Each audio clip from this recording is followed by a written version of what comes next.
This episode is brought to you by Kia's first 3-row all-electric SUV, the Kia EV9, with available all-wheel drive and seating for up to 7 adults, with a 0 to 60 speed that thrills you 1 minute, and available reclining lounge seats that unwind you the next. Visit kia.com/EV9 to learn more. Ask your Kia dealer for availability. No system, no matter how advanced, can compensate for all driver error and or driving conditions. Always drive safely.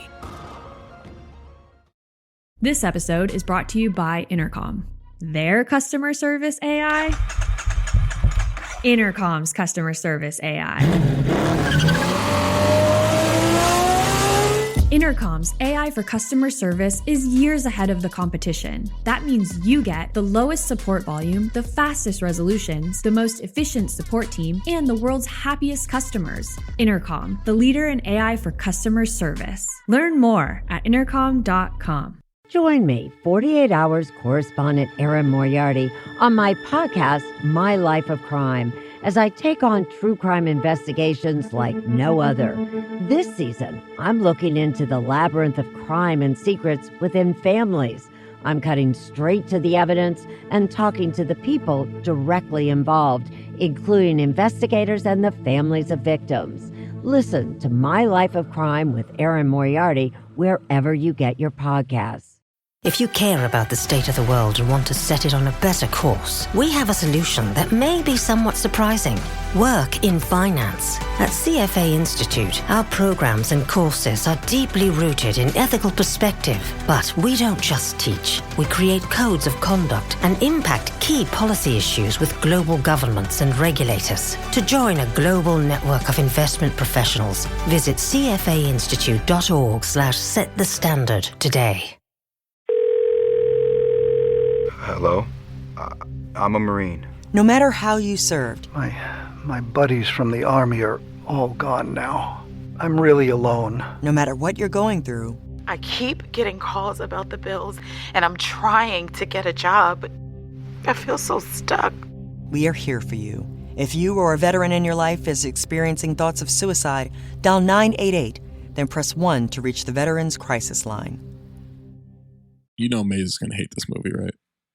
Excuse this is me? just me here. I guarantee. Like, no, this is just the type of movie. It's the type of movie where May's like, I just don't think it's very good. I don't think it holds up. That's gonna be a phobe from me, guys. Should we just do this podcast as each other one time? Oh man, Zach can do that impression of Maze. I can be a misogynist and a mean. I could be Zach and just like file. Can appreciate cinema for once. File my own pick. Just let me be a mean here, okay? I don't know, whatever you want. Yeah. Oh, whoops, sorry. Put on an Instagram video. Not enough moaning. I'll tell you what, though, Zach. This is a perfect Cinephobe movie, man. 87 minutes. Perfect Cinephobe movie. The trivia is outrageous. It flies by. I looked up; it was halfway over. I'm like, and I've taken so many notes, but I was able to, because everybody in this movie talks so slowly. You don't have to pause all that much. It's a lot of quotables. That front half of the movie. Oh. Get a hobby, knit something, go for a walk.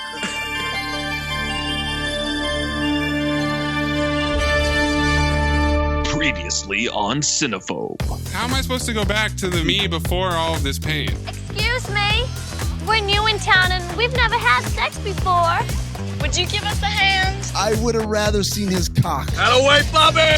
This episode in this movie exists. You bet your sweet ass I saw a lawnmower man. Oh, Teddy. I'll call some guys from my neck of the woods. We're not talking, Brooke, about a couple of queens who know a few grapples. We're talking about Polacks that don't have a goddamn future. You have a stupid heart and a stupid brain. Regular Einstein. You think I'm a coward? You're wrong. I'm not a coward. You're the coward. I'm not a coward. I love cocaine. I do it all the time. I'm sorry, you guys. I don't mean fag like homosexual. I mean fag like retard. I got nukes shooting out of my dick right now. I've got so many nukes. Dick Nukem. I mean, look at this buffet of ass. Mouth to dildo, dildo to ass to ass. High branch, anal beads. I'm the goddamn talent, Maze. Look, Gene, I've never told anyone this before. My head! But I can suck my own dick. And I do it a lot.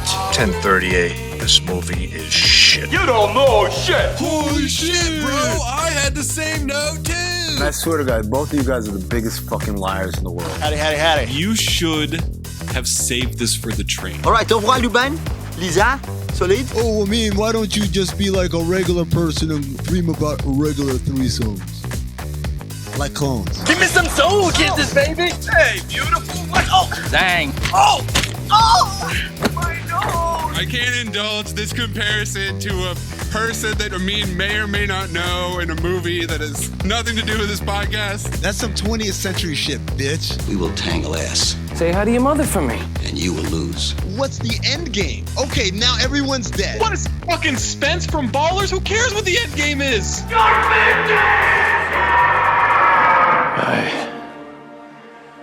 am wrath. McCavity!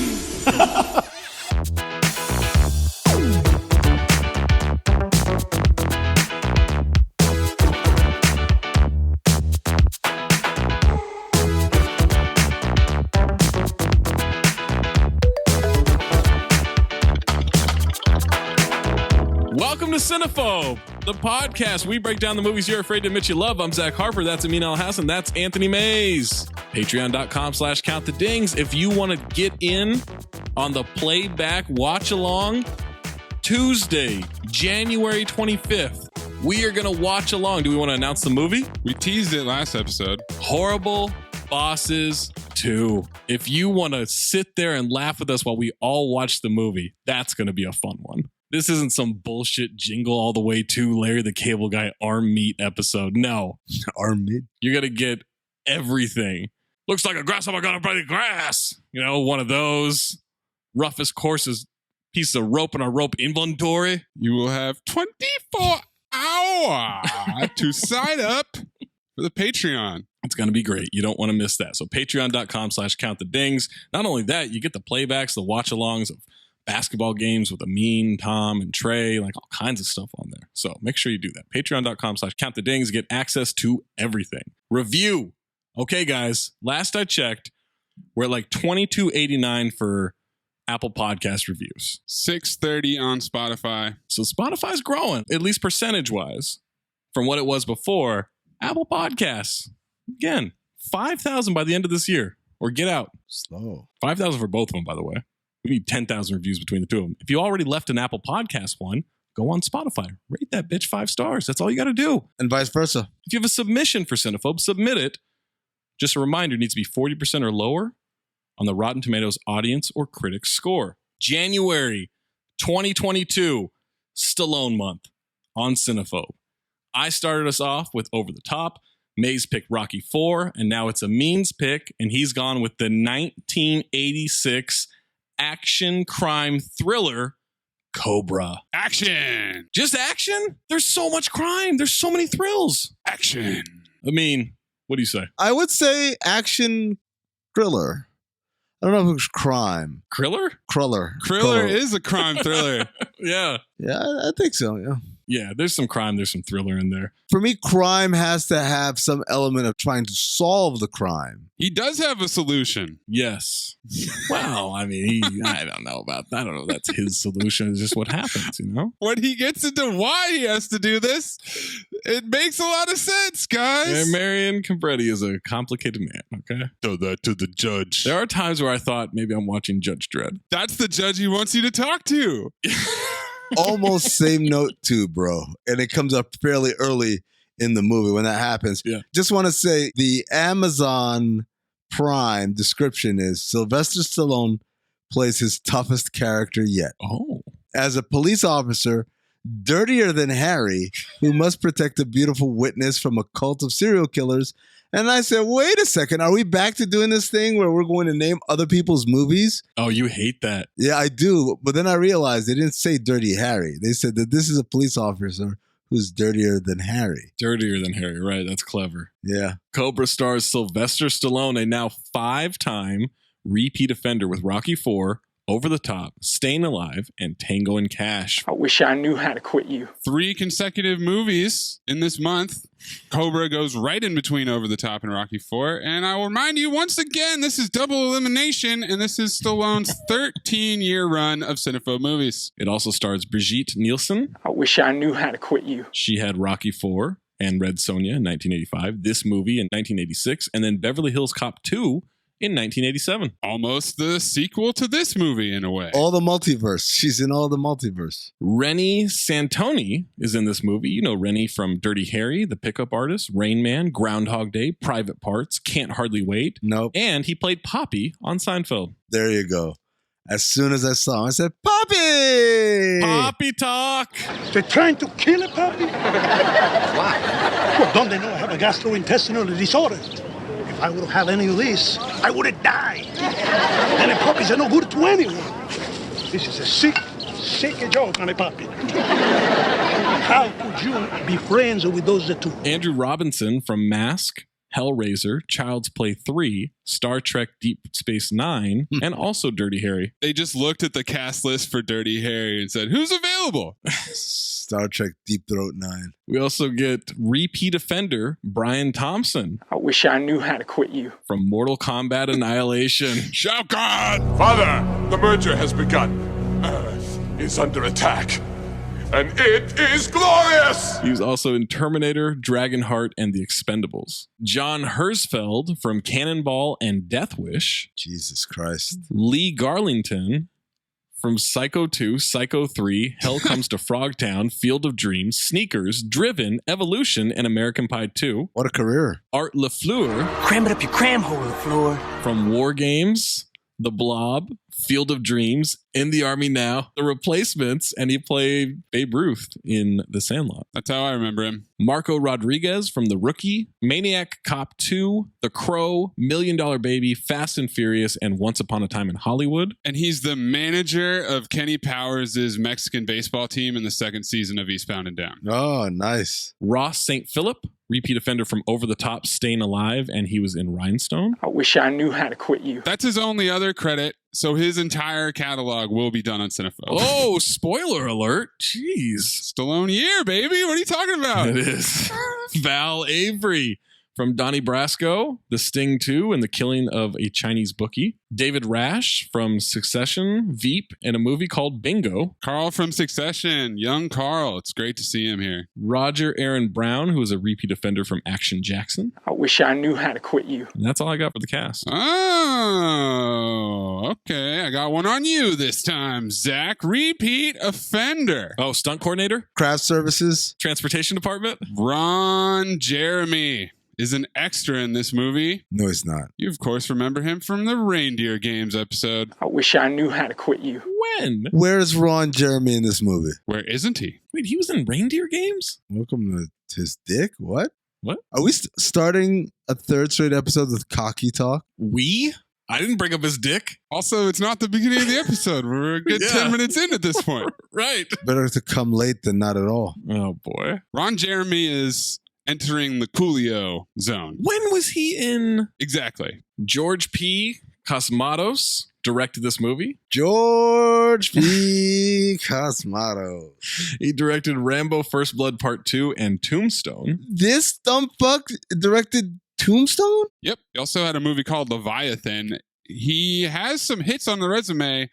Not totally clear why he didn't work more and make more bad movies. More on that in the trivia, by the way. Sly Stallone wrote the screenplay for this movie. He wrote the Rocky movies, Over the Top, Driven, and Cliffhanger. Paula Gosling gets a writing credit for the novel The Fair Game. Oh, more on that in the trivia as well. She wrote this movie and future Cinephobe, Fair Game, starring some Baldwin and Cindy Crawford. Billy Baldwin and Cindy Crawford. Repeat offender Menahem Golan produced this movie along with Bloodsport and Over the Top. I wish I knew how to quit you. Synopsis for Cobra. Synopsis Lathan. A tough on crime street cop must protect the only surviving witness to a strange murderous cult with far-reaching plans. Okay, that last part is no. Far-reaching plans. He didn't really have a plan. No plans. Tagline: this is where the law stops, and I start. That's an actual line from the movie. 3 other taglines, alternate taglines. Society is breeding a new kind of criminal. Mm-hmm. It's also breeding a new kind of cop. Okay, that's from the trailer. Crime is the disease. Meet the cure. That's the one. How is that not the number one tagline? The strong arm of the law. Okay. These are pretty solid taglines. They're not bad, right? Any of them work. Half of them are just plucked right out of the movie, but still, They're pretty good. Crime is the disease, meet the cure works better as a tagline than it does as a line in the movie. A lot of these do. Yeah. Some would argue that much of the movie is just taglines. You want to tell me that Sly Stallone wrote the screenplay? They didn't just kind of come up with this on their own, on the spot? Freestyling? This definitely leads to more questions about Stallone's writing process. It definitely seems like he came up with the taglines first. Right. And then wrote the script. Work backwards. The trailer, by the way, society is breeding a new kind of criminal. It's also breeding a new kind of cop. Meet Cobra. He does the job nobody wants. Stallone is Cobra, the strong arm of the law. That was it. That was the trailer. That's it? Well, they had a lot of other scenes in there, but we're going to go through it. Yeah, Stallone starts with the tagline, then he makes a trailer, and then eventually a movie comes together at some point. $25 million estimated budget, grossed $49 million US and worldwide. I had $160 million. Me too, yeah. What the fuck is IMDb talking about then? There is some weird chatter about this movie because it was viewed as a flop. Even though both numbers that we had are profitable, it just wasn't as much of a hit as Rocky movies or Rambo movies. So that must be it. Yeah, they thought it was going to be like this international phenomenon. They thought it was going to be like Lethal Weapon, right? Well, no, they thought it was going to be like Rambo. Okay. They were looking for Stallone to have another 4-movie tear start. Boxer, army guy, and then cop. Those were like the 3 tent poles, I guess, for Stallone's franchise dreams. It's a lot of range. It is a lot of range. Sometimes you're punching, sometimes you're shooting, sometimes you're also shooting. And punching. And punching. Before we jump into this movie, before you listen to the rest of this podcast, Cobra is a rental. $3. I didn't realize that until it was too late. I wish they would let me apply that $3 rental towards the purchase. The rent to buy should 100% be an option. Yeah, because I would probably buy most of these. I like the idea of Zach going up to Jeff Bezos, having a meeting in the boardrooms. Zach's wearing a suit and tie, but he's wearing jeans. Suspenders and a leather tie. Thank you for meeting me here today, Mr. Bezos. I've got one word for you. Rent to own. And then Bezos says it's 3 words. Like, no. It's hyphenated. Hyphenated, you bald fuck. And it says, I like the cut of your jib. Cobra receives 18% from the critics on 22 reviews on Rotten Tomatoes, 42% from the audience on over 25,000 ratings.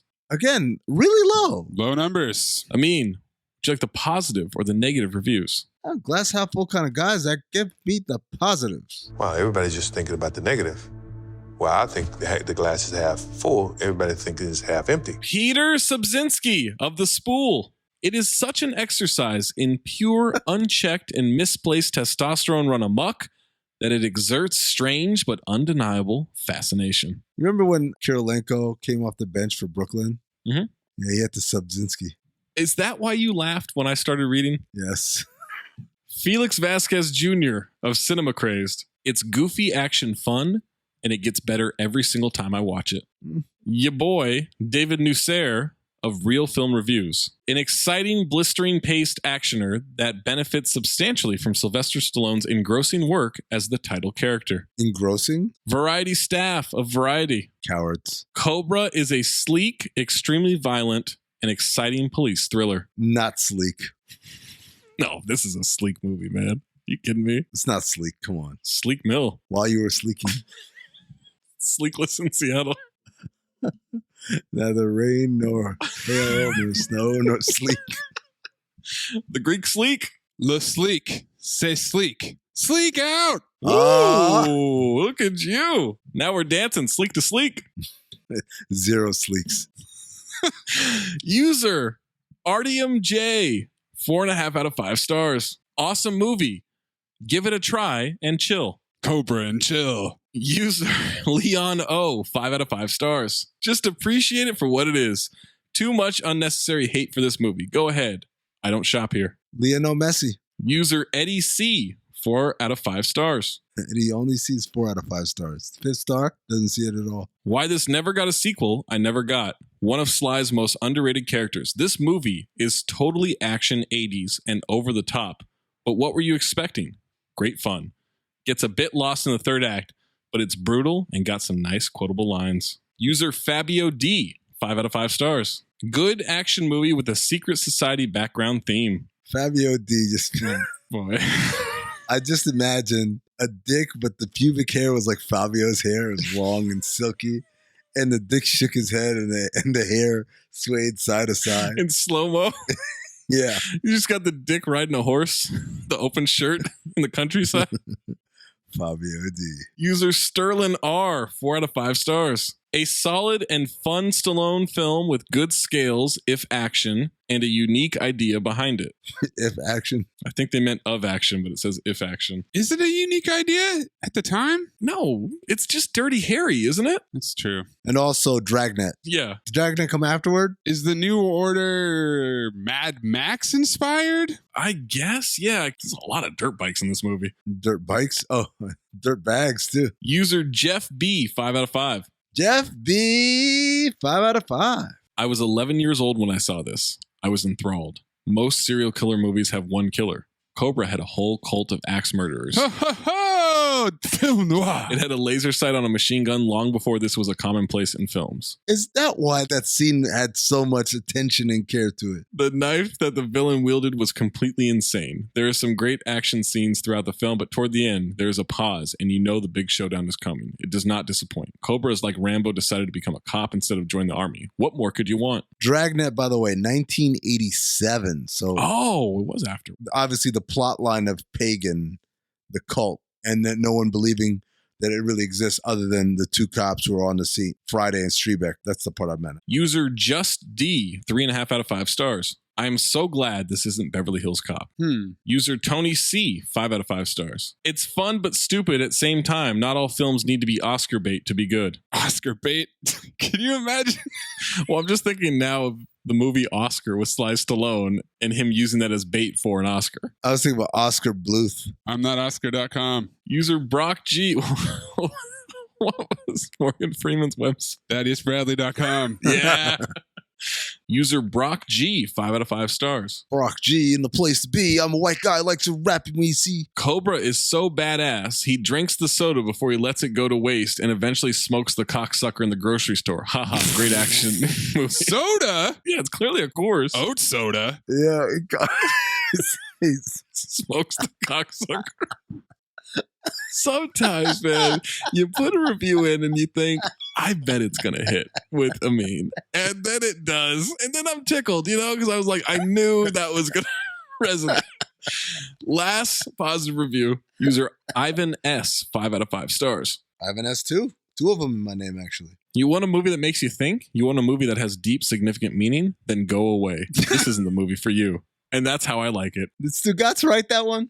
Cobra is pure action, sappy one-liners that you love to repeat, and action that goes over the top but is so much fun to watch that you can't take your eyes off it. It's almost an 80s reboot for the original Dirty Harry. And of course, you have 2 alumni from the first Dirty Harry, Andrew Robinson and Rennie Santoni. Over-the-top violence, stunts, and one-liners make this action flick where you just pop the popcorn, smother it in butter, turn the lights down, pump up the 5.1 surround, and recline in your recliner and just veg out on mindless action that is fun to watch over and over again. Do either of you own a recliner? No. I just find them unseemly. That's 3 over the tops in the reviews.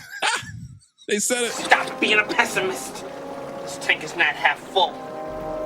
It's half empty. Negative reviews. David Bax of Battleship Pretension. Oh, he's Bax. Cobra is the dumbest, most indulgent possible iteration of the America has become a cesspool of crime subgenre popularized by Death Wish and executed with an actual brain by RoboCop. Matt Brunson of Film Frenzy. Brunson Burner. Sly's attempts at humor land with the force of an anvil, although there are enough unintentional guffaws to make up for it. There are a lot of goofs in this movie. Mike McGranahan of Aisle Seat. Got to do it in the accent. Still offered some fun, but it's a touch dated. Sounds like your Irish accent. Paul Adonacio of Washington Post. You got to do that accent too. The movie is such a textbook example of an exploitation cop movie that you can outline like a schoolboy for easy reference. I imagine you throwing up like pizza dough as you did that. Peter Canavesi of Groucho Reviews. You ever think of the internet reaction to the shit that you just said as you're saying? Because all I could think of was like, yeah, oh, if it was a black reviewer, would you say, oh, Zach, I imagine you throwing up fried chicken in the air with watermelon and Kool-Aid. I just like the idea of the internet reaction being so extra that goes too far in the other direction that their point is lost, and now I'm really focused on how racist they are. No, I never think about that. I might be suffering from depression. Dated and unintentionally laughable, Cobra will always be the best known for the catchphrase, "You're a disease and I'm the cure." Ironically, any audience foolhardy enough to brave this ugly movie is liable to stagger out feeling mighty sick. What is this dated shit? Fuck you guys. I don't know. I hate these fucking infants that are doing these movie reviews. TV Guide. Oh, cowards. Every aspect of this film is reprehensible. Stallone's character is an empty hulk. Smash. The few attempts to provide us with little insights into his character are downright laughable. There were insights? Yeah, I can think of one in particular. I can't wait to talk about it. And I just say, I was completely distracted by how much ketchup she puts on the fries during this. So was he! Dave Kerr of the Chicago Reader. It's fast-paced and full of gaudy action, yet it's thoroughly unsatisfying, largely because it's so lazy. When you're too busy phobic movies, leave the kids at daycare. Steve Crum of VideoReviewMaster.com. I imagine Jerry Krause. Subpar Stallone shoot 'em up. Time out. The body count is only somewhere in the high 80s, and most of these are simply gunned down with a deplorable lack of invention. Incorrect. Emily Blunt of Blunt Review. Not that one. Camped for Adults. This is before Nielsen got all puffy and drunkish too. Film 4, an adequate no-brainer that does little to distinguish itself from the rest of Sly's Action Man back catalog. I think it distinguishes itself. Nina Darnton of New York Times. I fired that, Nina, like it's the first day at work and the bitch overslept. Man, I fucked up the line. Nailed it. The film trades on the same technique used by books that attack pornography by printing examples of the dirty pictures. Cobra pretends to be against the wanton violence of a disintegrating society, but it's really the apotheosis of that violence. Wow. That's Did Ethan Strauss write that? pretty on point, actually. Widget Walls of NeedCoffee.com. Widget Walls West. Wouldn't roll with the Walls West. I'll take ludicrous Stallone action flicks from the late 80s for $500, Alex. Stand up. Scott Weinberg of eFilmCritic.com. Do the voice. What? Use the voice. What voice? Just whine your way through this one. Oh, don't do that. You know what? That is a trap. I'll just read it in my normal voice, guys. I care about you. Worth seeing only in a depressing time capsule sort of way. And then, last one, user David M. 1 out of 5 stars. This movie could have been good. Cobra is a cool character, but a cop? No way Cobra has any cop qualities.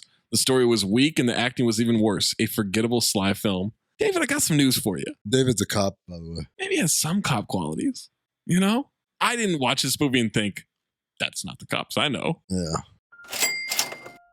Hey, listener. Our next partner has a product I literally use every single day.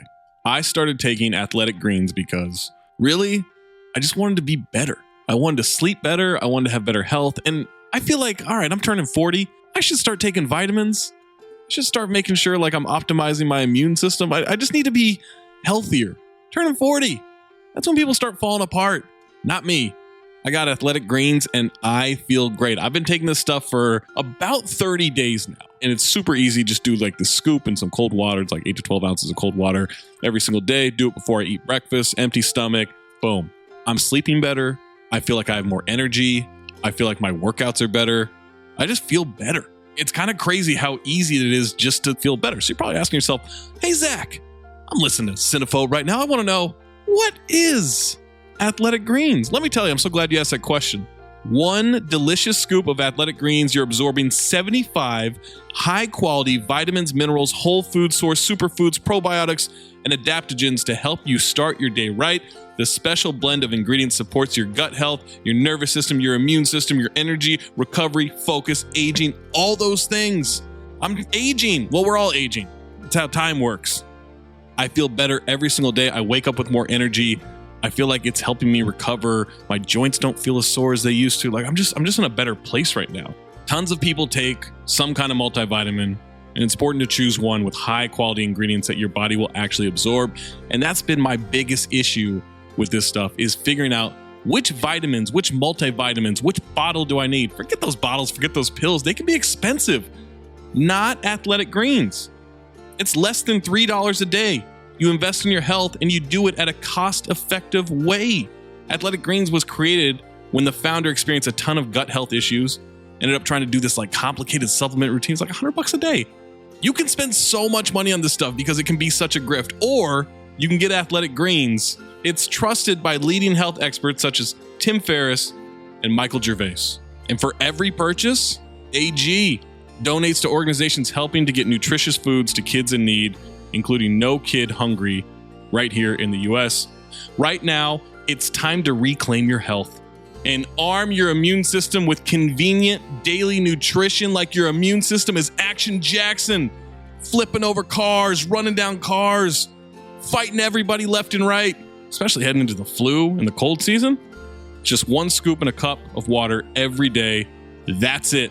No need for a million different pills at different times during the day and all that crap for the supplements. No, just to look out for your health. One scoop in water in the morning every single day. To make it easy, Athletic Greens is going to give you a free 1-year supply of immune-supporting vitamin D and 5 free travel packs with your first purchase. All you have to do is visit athleticgreens.com/ding. Again, that is athleticgreens.com/ding to take ownership over your health and pick up the ultimate daily nutritional insurance. Listener, what's up? Zach Harper coming to you live from Just Making My Picks on Prize Picks, the largest daily fantasy sports platform in North America.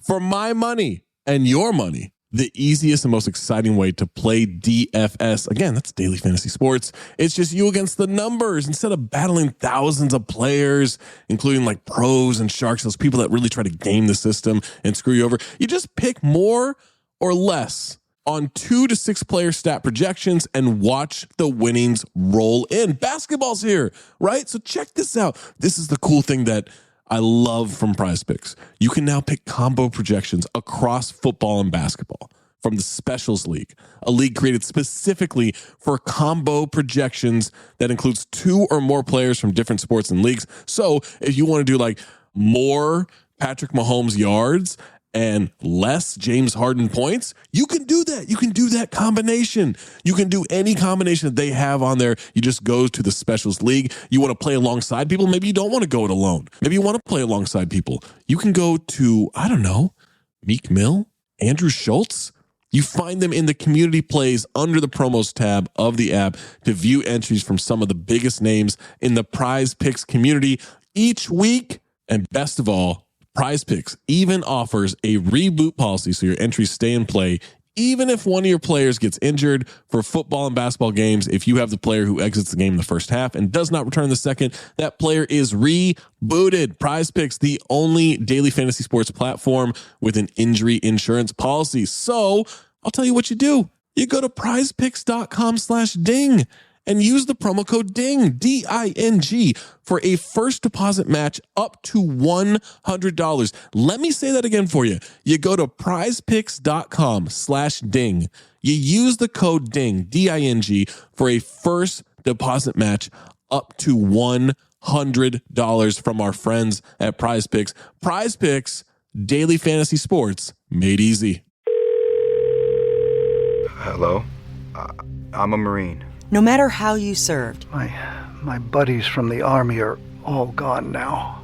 I'm really alone. no matter what you're going through, I keep getting calls about the bills, and I'm trying to get a job, but I feel so stuck. we are here for you. If you or a veteran in your life is experiencing thoughts of suicide, dial 988, then press 1 to reach the Veterans Crisis Line. This episode is brought to you by Klaviyo, the platform that powers smarter digital relationships. With Klaviyo, you can activate all your customer data in real time, connect seamlessly with your customers across all channels, guide your marketing strategy with AI-powered insights, recommendations, and automated assistance, deliver experiences that feel individually designed at scale, and grow your business faster. Power smarter digital relationships with Klaviyo. Learn more at klaviyo.com/Spotify. That's KLAVIYO.com/Spotify. This episode is brought to you by K18. You might not realize it, but most people have damaged hair. Luckily, you can reverse the damage from the inside out with K18. Powered by biotech, the patented technology works in just 4 minutes. You may have heard of this viral mask on TikTok. Plus, it's won tons of awards and stylists love it. Buy it today at Sephora and salons nationwide. Or to get 10% off your first order, head to K18hair.com and use the code podcast10. We are Bragg, makers of the apple cider vinegar with the big yellow label, now in capsule form, with even more benefits. So you can put it in your pocket, put it in your jeans' tiny pocket, take it with your morning oats for your health, go bull riding with it, go to the moon with it. Pretend it's a magical pill that helps support immunity. It has zinc and vitamin D, so it does. Carry it in your purse. Carry it through airport security. Take that, TSA. It's Bragg apple cider vinegar, now in capsule form. Bragg, it's not weird if it works. Amin, what is your first note? For the first time in the history of Cinephobe, I actually changed my first note. Oh. The words 250 rapes a day happened. Oh my God. Shoved everything out of the way. That's my first note. 250 rapes? Question mark, exclamation point, question mark, exclamation point. My first note, Stallone narration. While we see a Cobra drawing on a gun. Clip it, Maze. In America, there's a burglary every 11 seconds. An armed robbery every 65 seconds. A violent crime every 25 seconds. A murder every 24 minutes. And 250 rapes a day. I'm not going to get too lost in the analytics here, but I don't agree with the figures. None of these numbers make sense. None of them. He points a gun right at the screen. Gunshot. And I wrote, we're the moon. Slow motion bullet. You get Cobra in red. Man on a motorcycle. Footsteps in standing water. Oh. A man wielding 2 axes. A1 cinematography with this silhouette shot against that red sky. Blood red sunset. Meanwhile, the people with the axes and the hammers, I didn't know they were axes at first. I said, are they communists? Banging hammers and sickles? Then I said, did I rent the wrong movie? Is this Rambo? Oh no. Are they in an abandoned pool? How many guys are in this room that's got a drum on fire and they're carrying double axes? Is this a gang of double axemen? Then I realized I don't think I've seen this movie in 25 years. I barely remember what's going on. Like, I didn't remember any of this. They're clinking their weapons together rhythmically. There's tables in there. What are their jobs? Tables! But how is tables a job? I can't know how to hear any more about tables. How does one acquire this many axes? You buy them in bulk? Got a lot of axe questions here. Home Depot. We get some B-roll that includes one of those mechanical horses that kids could ride for 25 cents, 20 CB. Easy, Maze. Man pulls into a handicap spot with his motorcycle. We get footsteps shot. The motorcycle guy has a tattoo on his wrist that's the same as the skull painting in the abandoned pool where these guys are doing their little stomp routine. Motorcycle guy looks like Dax Shepard with a terrible skin cleaning routine. What?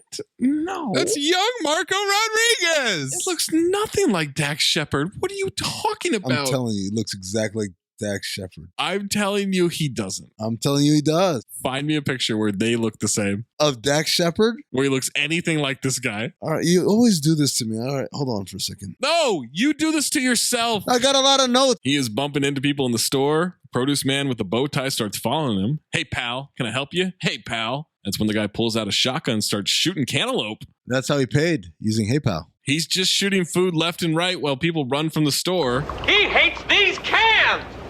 Stay away from the cans. When he shoots that display full of chip bags, I thought, okay, that would be fun. They explode, the chips fly everywhere. Like, I would actually like to do that. If I ever were like ridiculously rich, I mean ridiculously rich, not just like, oh, I'm a millionaire, but like Jeff Bezos level. Really mentioning Bezos a lot. I know. I would go to like Macy's, to like the glassware department and the flatware department, and just go off. Like with a baseball bat, destroy all that shit. You know you can do that. Like they have those demolition rooms. No. Smash room. You don't need to be a billionaire. No. Yeah, it's like $40 an hour. Like you can go do it. No. Smash room. We're not talking Jersey Shore either, I mean. No. I don't want a smash room. I want someplace. I do. The world is my smash room.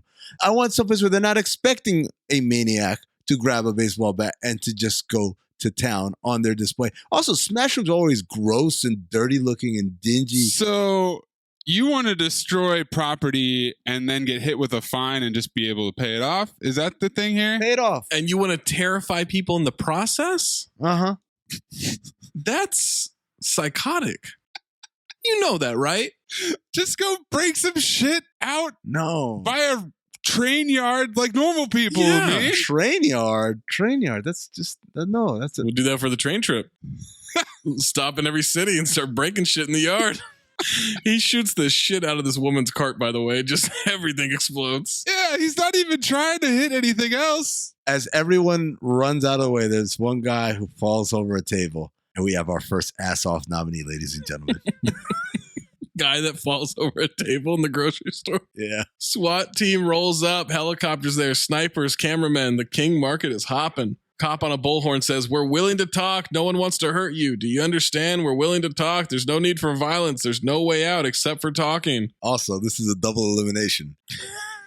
We have our first ass-on nominee with this cop with the bullhorn. He puts the shotgun to some dude's chin, and that guy kind of looks like Dan Cortez. Tells him, "You can go. You're free." The man starts to walk out, and then he cocks the shotgun. Ass off for Dex. Go. You're free. Not Dex. And the cop says they need more time to control the situation. What control? Art LaFleur says, "Call the Cobra." Do these guys have to have their guns out while they're talking? The one with the bullhorn is with a bullhorn in one hand and a gun in the other hand. Hey, man. LA in the 80s. It was. And then LaFleur walks up to him with his gun out. Yeah.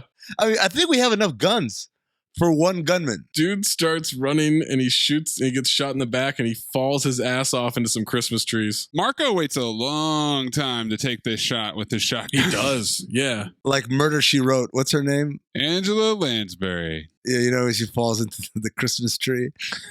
Super dramatically. Cobra Tokyo drifts in his 1950s Mercury that has a license plate AWSOM 50. What is Stallone trying to do to me with these license plates, man? Southpaw. Can you spell one word correctly? Also, awesome 50 or awesome 50? Like he's a cop that's awesome. Awesome 50 because it's a 1950. Maybe it's a double entendre, you know? Maybe awesome 50 as well because he's a good cop. So I wrote, what the fuck is this car? What the fuck are these shoes? Fucking Jay Leto ass car coming rolling down the street. The gun tucked into like where his dick is seems like a foolish move. I mean, same note too. Gun tucked into his dick. Gotta show people the Cobra. He's got the stubble. He's got the aviator. He's got a match in his mouth. He's got gloves on. He's a matchstick man. You guys don't give him a fair shake. He's a good looking guy. He's got a great body. He's in shape. From the shoulders up. You don't think he's a handsome man? No. I don't know, man. Like I'm looking at this and I'm like, I don't know why these guys are so anti-Stallone here. Like he's not Arnold ugly, but no, he's not a good looking dude. Whoa. You called Arnold ugly? Yeah. Arnold's not attractive. You dare the Hercules. How bad is it? It's bad. Any idea on the guy? Just another asshole woke up hating the world. Bullhorn cop tells Cobra, "I don't agree with them bringing you in here. I just want you to know that." Thanks, Monty. Gunman is getting hostages to move around the store. Cobra sneaks in through the front door. That is bold, man. He just walked right in. Zach says sneaks in. The word sneak, I don't know if it applies here. When you walk fully upright, holding a gun through the front door, and then he's got the audacity to tell some hostage, shh, like be quiet. He tells the woman to be quiet, and then he sees the gunman on a security monitor. He's got his sunglasses still on. Uh-huh. He's got the matchstick still in his mouth. Sure does. As he stealth modes all the way around. He would lose Metal Gear Solid within a minute. Snake! Peeping through some soda bottles, and the guy sees him. Cobra makes a break for it, and he fires at Cobra as he runs into a different aisle. I'll kill you, man! I'll kill them all! It's the way of the new world! Ass off, first of all, for Dex. Same as Marco. Second of all, he doesn't stare through soda bottles. He stares through product placement. Get it right. This is the best product placement we've ever had by far. Because this Pepsi display is fucking awesome. It looks like it's pouring from a giant can into a giant cup. It's a live trickle. Like a soda-colored chain or something. Yeah. That is the fucking coolest thing I've ever seen. I couldn't stop looking at it. I was so distracted. I was impressed. I won't lie. Gunman says he has a bomb, and Cobra peers around the Pepsi product placement and grabs a can of Coors. Then he just opens it and starts stealing from the store by drinking it. The banquet beer. Rice-A-Roni. Gunman threatens to kill them all again. And then I wrote, wait, what the fuck did Cobra just do? He tossed the open beer can onto the floor. The guy shoots the beer can. Then Cobra is just peering out from around that same corner. And the guy blows up the Pepsi display by shooting it with a shotgun. Ruins the coolest thing I've ever seen. Marco mentions the new world again while Cobra puts his gloves on. I gotta say, Pepsi display, ass off. Okay, lock it in. No. I'm not giving you that one. Cobra adjusts his gloves, goes to the frozen food aisle. A man in a wheelchair is just sitting there with his head in his hands. Like, get the fuck out of there, man. All the doors are open, so there's dry ice smoke coming out. Yeah, then this woman's just got her kid with her. The weird thing. I mean, if I can't see him, he can't see me either. He's playing peekaboo with this fucking gunman. This man's 75 years old. Is the gunman is holding the hostages at the back of the store. Literally, everybody else could just get the fuck out of there. Yeah. I don't know why they're staying in there. They're terrified. Gunman says, again, he'll kill them all. They're all trash. They all deserve it. Repeat offender Bartlett's and James. Yep. Did you guys notice that? From Bloodsport, right? Get a Bartlett's and Young James Frank Dukes. T-shirt. Young Frank Dukes. I can't believe he's on the art now. Every time I look at it. Oh, man, Mark's the best. All right. Cobra sneaks into the back like he's Tobias sneaking around blind lawyer's house in Arrested Development. The guy says he's going to nail her. I don't know what that was. Cobra picks up the PA mic and says, "Hey, dirtbag, you're a lousy shot. I don't like lousy shots. You wasted a kid for nothing.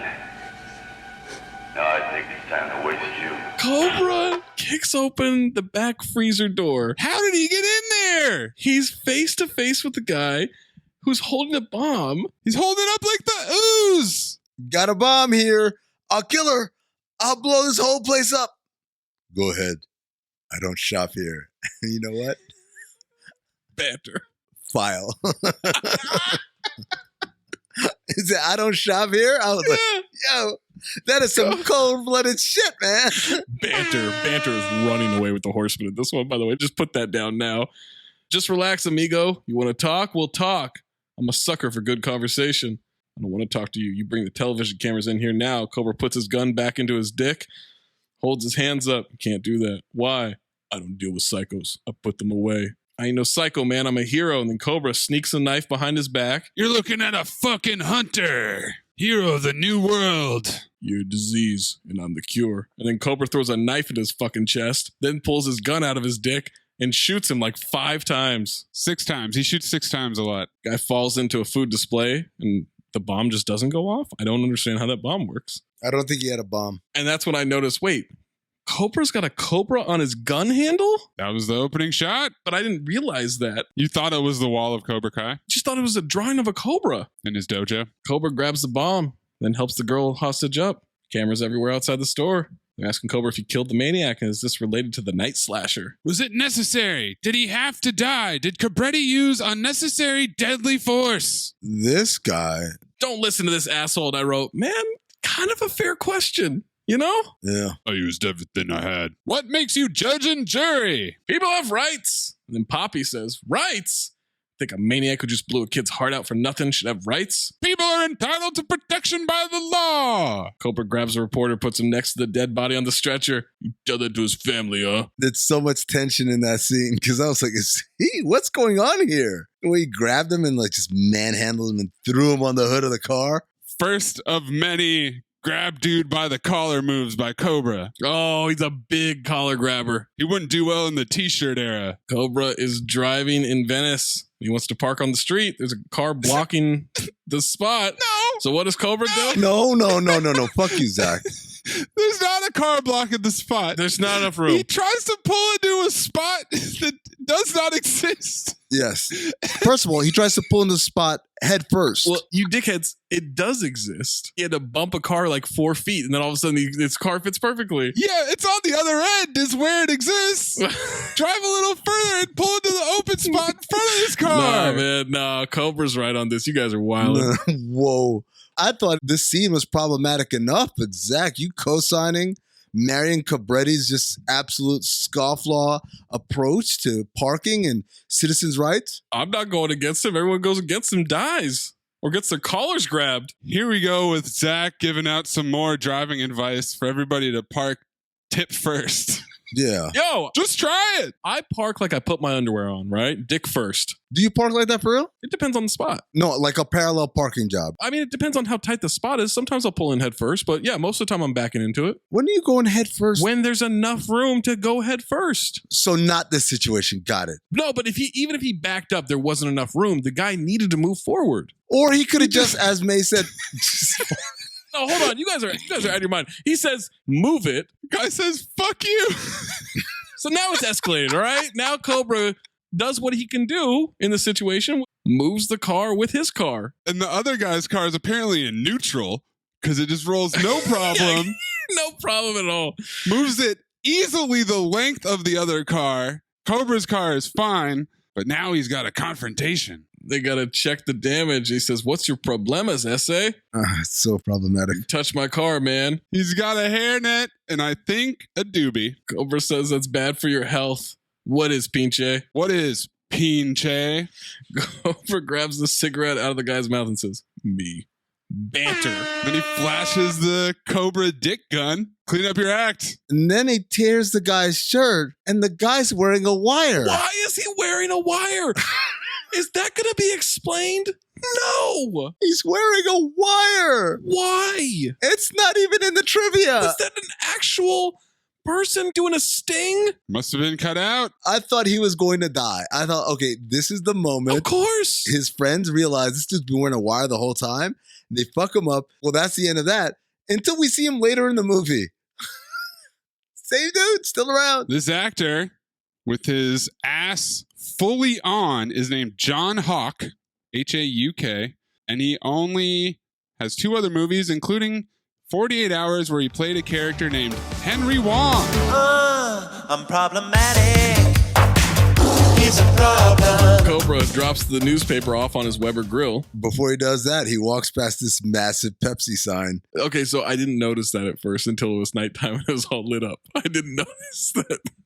I thought, where the fuck did this sign come from? Why does he have a Pepsi sign right outside his apartment? Why does he have a telescope? He's a creep, man. Killer sax riff. Song's going, working too hard, trying to make a living. He pulls a single slice of pizza out. Just one slice? He cuts it in half with a knife in the weirdest way possible. With scissors! And it's out of the freezer! This wasn't leftover pizza. He went out, got one slice of pizza in this little pizza box, and then just put it in his freezer, which, by the way, 20th century, bitch, the white fridge. Mm-hmm. Remember when all fridges look like that? Yeah. There's also what I thought was eggs. Nope. But it's a gun cleaning kit in an egg carton, which is also in the freezer for some reason. Gotta keep it cold. Guys, we get some newscast position to explain what's going on. First, we get some 20th century bitch Toys R Us Christmas commercial. Same note too, Maze. Tonight, the night slasher is apparently struck for the 16th time in just over a month. 22-year-old victim 16 was mutilated with a sharp instrument and seems as unlikely a victim as the other 15. Sly dramatically takes his sunglasses off. Not much else is known other than the night slasher preys upon anyone. Businessmen, Asian immigrants, the elderly. Carlor can anything, and he will and has. Women, devils, angels, animals. And in one case, sexually assaulted child? What the fuck is that detail? The demographics here are just outstanding. Businessmen. And we come back to it later. What? Asian immigrants, just Asian ones. What? The elderly. Sly. Why? First 250 rapes a day and then that? He was sitting on a park bench when he wrote this. What? And we're just watching people walk by. It's not done yet, though. Serial killer, no clue to identity. Known to crawl through windows, cut telephone wires, kill victims in their sleep. using claw hammers, knives, and axes. Oh man, we're gonna get back to this. Van driving at night, foggy windows. Outside the Mugs Up Cafe. Guys have pantyhose over their heads. Single woman walks out of the cafe by herself after locking up, and the van backs up to her. Guy gets out of the van as she gets in her car with sledgehammers and axes. They fuck up her car, reach in, and cut her with this really aggressive, elaborate knife. So much for killing victims in their sleep. This woman just got off work. And so much for preying upon anyone. So much for Asian immigrants. White women. It's a white blonde woman. That's it. She tries to lock the door so they can't come in. And I said, no power locks, 20 CB. Coroner's office. 90% sure it's the same weapon. Mutilating straight, long, deep cuts just like the others. They talk about no distinct pattern, and Cobra says maybe there's more than one killer. Once again, no distinct pattern. That is not what happens the rest of the movie. No, it's pretty distinct the rest of the way. It's the same method too, bro. This is not your specialty, okay? It's pure investigative police work, not jumping through a window. They're arguing about beefing up the task force. Cobra doesn't want to be a hero. He just wants to get involved. Why is Poppy dressed like a newsie? Is he a cop? I found this out later, but at the time, yes. I was also confused. Christian Bale in Newsies. Look it up.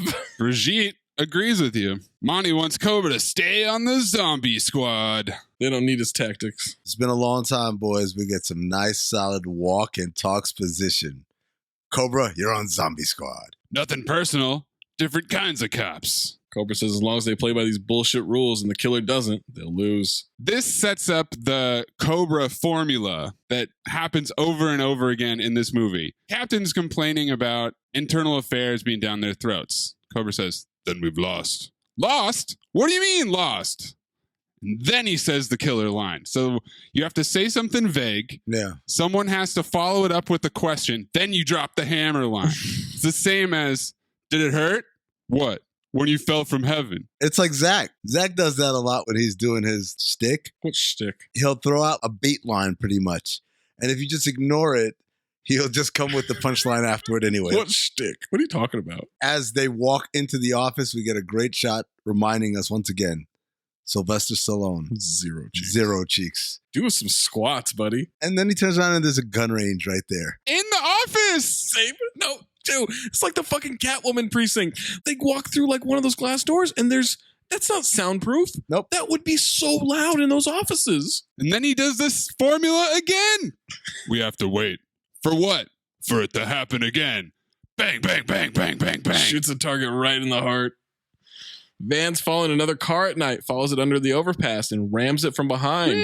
Woman gets out of the van to talk to the woman in the car. A white woman. Two guys get out behind the car. So much for diversity, you guys. How could you have possibly hit me? Have you been drinking or something? Yes. Yes. And I was like, yeah. Amin said same note too. Maze, clip it and save it to be used forever and ever. But I did think to myself, if you were going to be doing some serial killing, this is actually a great tactic to have a woman with you. The woman comes out and like disarms. Let's mark this as evidence. Maze, okay, I'm just saying. Means finally found a use for women. Is this woman from... This is going to sound terrible. This one I'm not proud of. Oh, this one. Is she from Greece? No, it's not the great Stockard Channing. Racist. Okay. All right. They grab this woman and cut her too. Now Brigitte Nielsen is driving around. She's going by the van as they grab the dead body.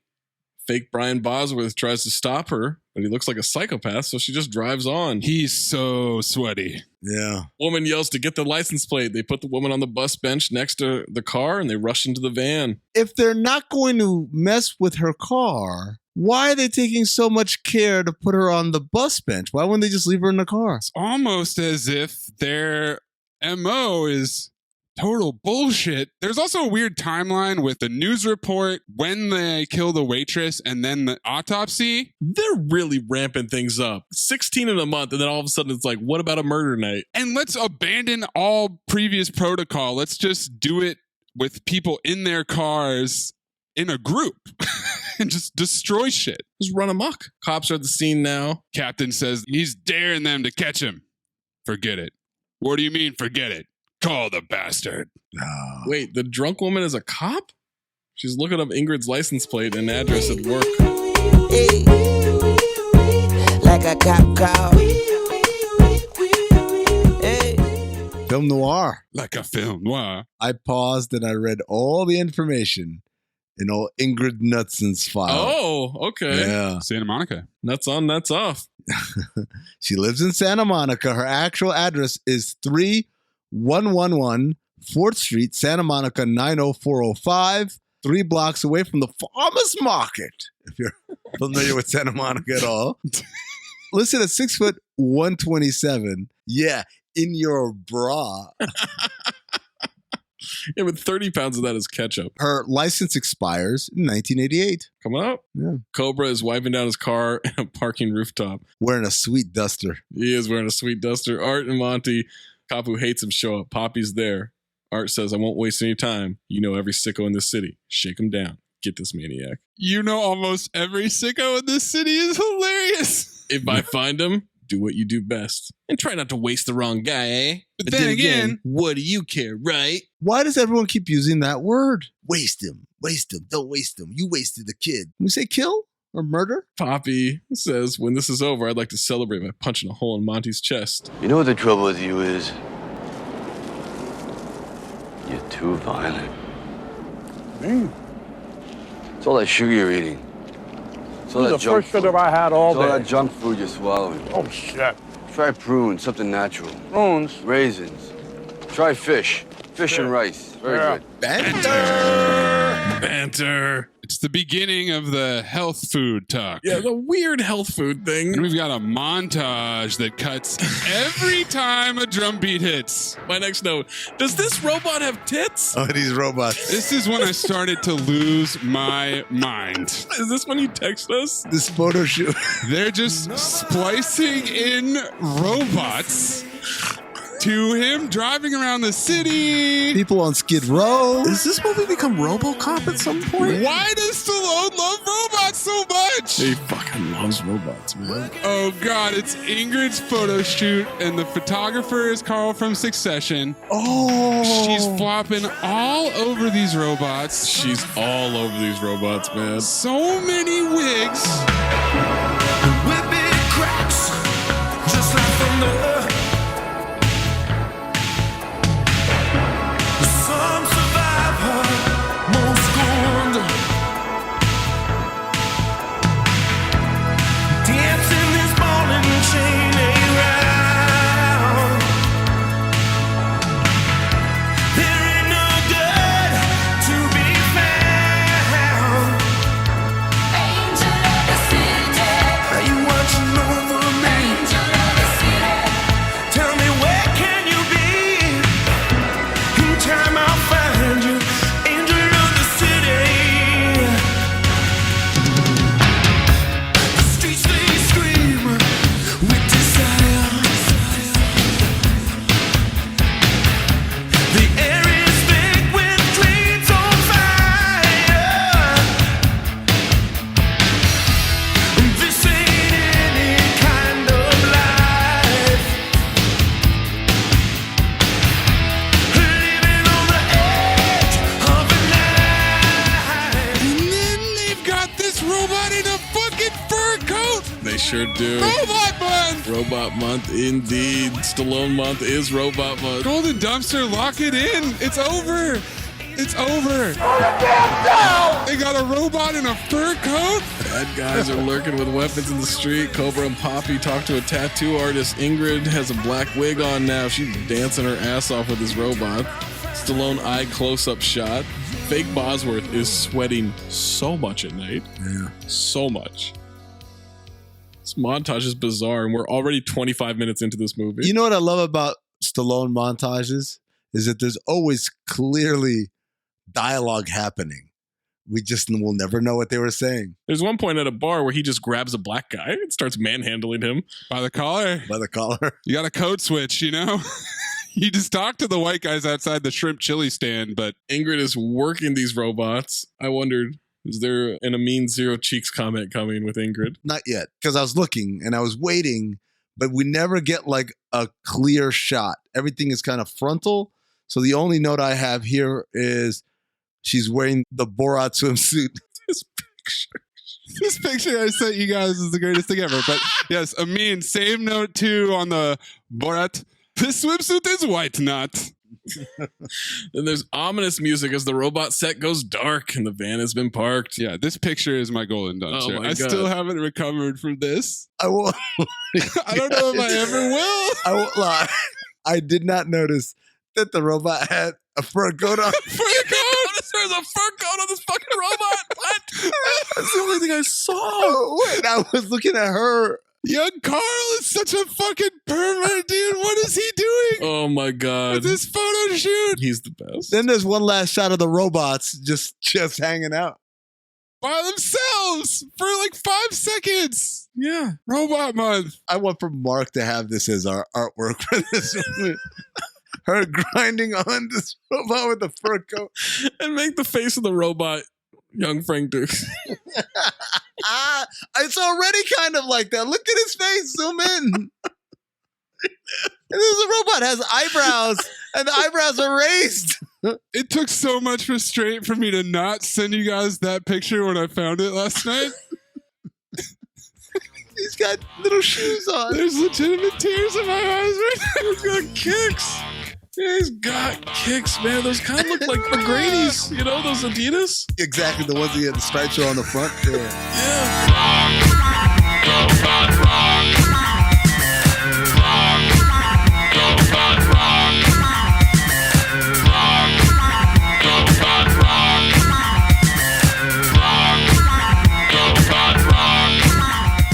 So the photographer gets off the elevator with Ingrid, tells the security guard he'll take it from here, and he's like, "You're in good hands."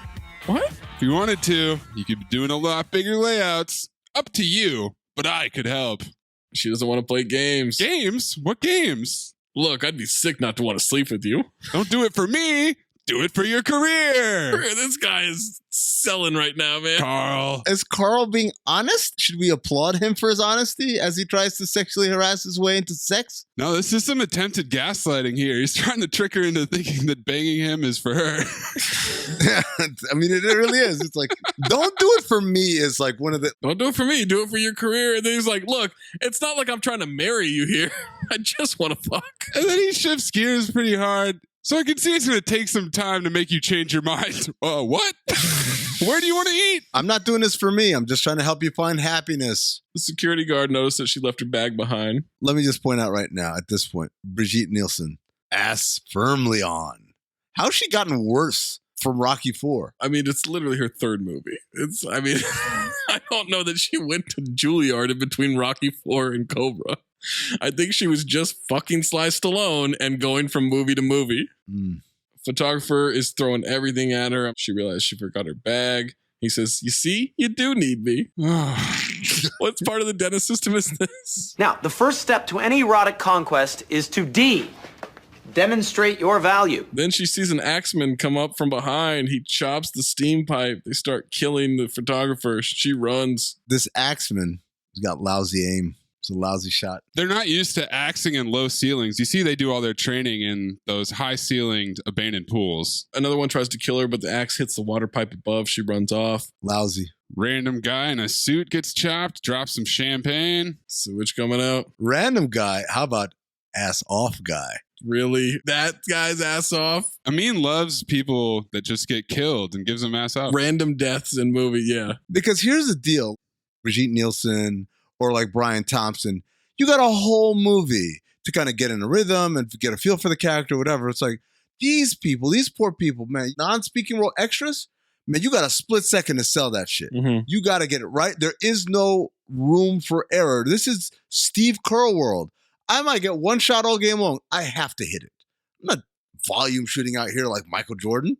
I might get one shot. And so I like to appreciate those guys. That dude, this businessman who would be in the demographic of people that these people kill, right? Like businessmen, Asian immigrants. The demographic is everybody, yes. No, it's not everybody. It's businessmen, it's Asian immigrants. Sexually assaulted child. The elderly. He was just in the way on the way to killing white women, which is what they really like to do. They just got his ass and he kind of threw the shit up in there. Remember in 3,000 Miles to Graceland, Amin would not shut up about all the security guards getting killed in the casino? Oh, man. It's like, oh, this dude ass off. This dude ass off. They're doing a great job. By the way, Brigitte Nielsen gets to the elevator, pushes the button, I get it, and then starts pounding on the door and trying to pry the doors open. Like, lady, that's not how elevators work. I mean, she's panicked. There are people trying to chop her with an axe. You gotta have more of a.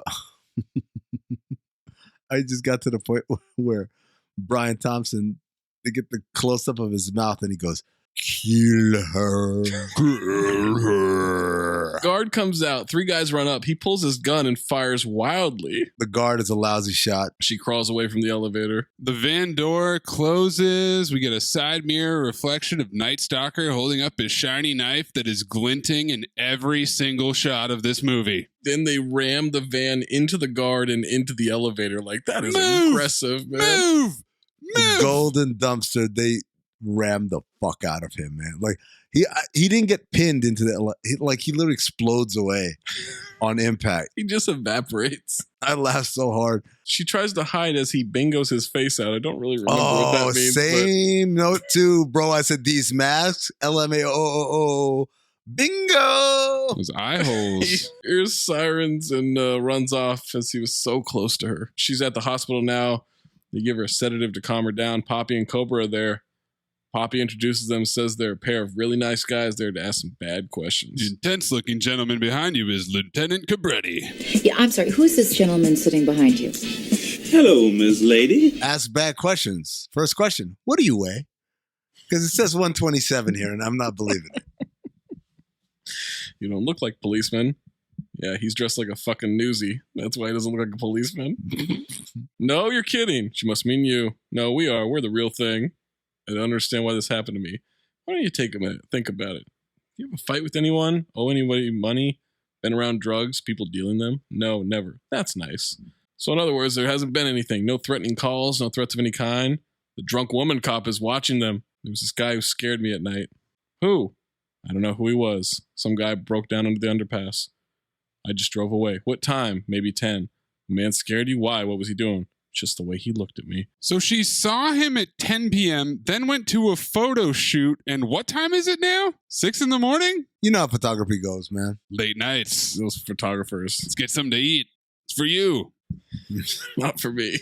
Maybe a little for me. Tells about the car, the 3 of them. Recognize them, the tall one. The one that wants to kill you. Cut to Mortal Kombat, sharpening the blade. Woman cop says she knows his face. She knows where she is. He's so sweaty. Sweating. Not just sweaty, like the look on his face. I was like, what was the direction for his facial expressions? More on that in the trivia. She wants to get Ingrid for him. He cuts his own finger and says, she's mine. Cobra grabs the drawing for the artist rendering. This is the worst sketch. It looks like fucking He-Man. Sketch artist is watching cartoons. Those sunken cheekbones. And she just like, it looks a little like him. Like, that's not... She wasn't acting. They were just rolling the cameras. Because this sketch artist, he's just a sloppy, fat-looking dude, man. What are you doing? These cheekbones are ridiculous. Cobra says tonight, stay in the hospital tomorrow, go to the safe house. And then, Brigitte, why do I have to stay around this? I want to go. No punctuation. Yeah. No pauses. And she's really just got back-to-back ass on. Locked up.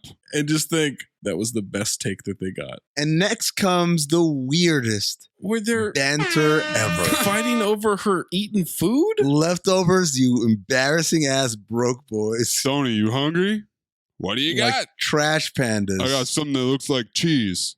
No. There's some cake over there. Take the cheese. I don't want the cheese. And she's looking at them like, what the fuck are you guys doing? And Stallone asks, you're done with this, aren't you? And she says, yeah. And then they go back to kind of arguing about stuff as she puts her head in her hands. And I don't blame her. Now Mortal Kombat's dyeing his hair. I have 2 notes here. Actually, 1 note. The 1 note is in the 80s, if you had to like evade people, all you had to do is dye your hair. Because at first I thought he was shaving his head off. Right. With the knife. I was like, oh, wow. No. And then I was like, no. He just dyed his hair. From brown to black. From like a 6 to a 7. That's all it was. Just for men. Just a hint. It's dripping all over his face like Rudy Giuliani. The lady cop appears creepily in the mirror. She's going to wreck our new world and the dream. You have to stop her. He looks insane in the mirror right now. Like, he looks absolutely insane.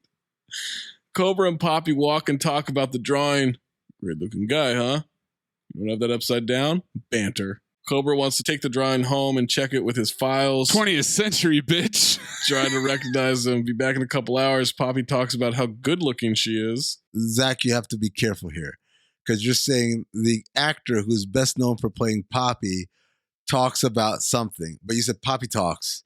And at first I was like, what Poppy talk? There's no Poppy talk. And I was like, oh no, Poppy talks about how good looking she was. So please choose your words a little bit more carefully. Also, I put Poppy is horny. Oh, Poppy wants to get it in. Stallone had to notice he was on the job. He was paying attention to business. Me too. I didn't notice anything. Fucking liar. Watch your mouth, you in public. Of course. Cobra drives up to the same spot as before in Venice, and the same car moves out of the way, so he gets to park. Fucking worked, you dickheads. ¿Cómo estás, Kernel? Kernel? It's Colonel. This dude can't even say Colonel. Imagine my surprise when this character who was wearing a wire the first time we saw him, and I figured we're never going to see him again because the rest of the, if you will, Oh boy. Whoa, she supercharged that. I can't see it. No! You just said it again. They're clearly not going to let him live. So when I saw him again, I was like, wait, he's just chilling? Like there was no fallout? So then I said, well, maybe he turns into like the informant or something like that, as a recurring role, because now clearly he's been in here twice. So I pulled up the X-ray on my Amazon Prime, and his character's name is Lowrider. Literally couldn't be bothered to give this dude a fucking name, even though they give him 2 speaking scenes. I started wondering, is he internal affairs? Is that why he had the wire on?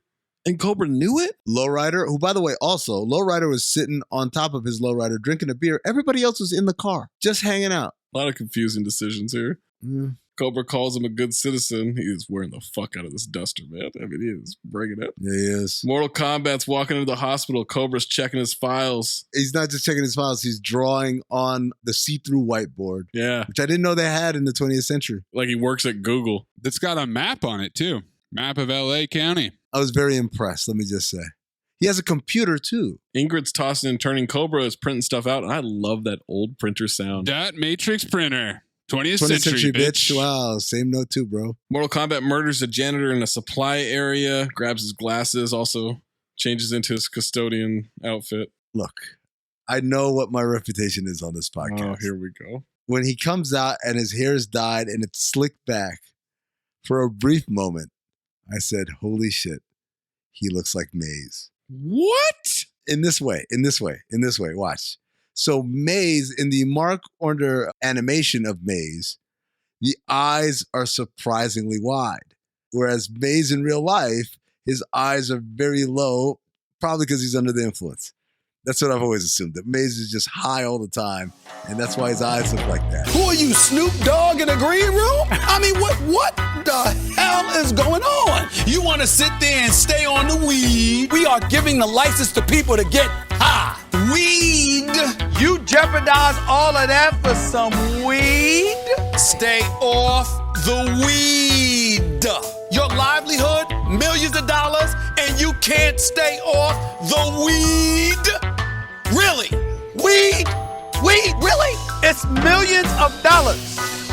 And all you have to do is stay off the weed. And you can't do it because you want to smoke some weed? He ain't getting busted for using weed.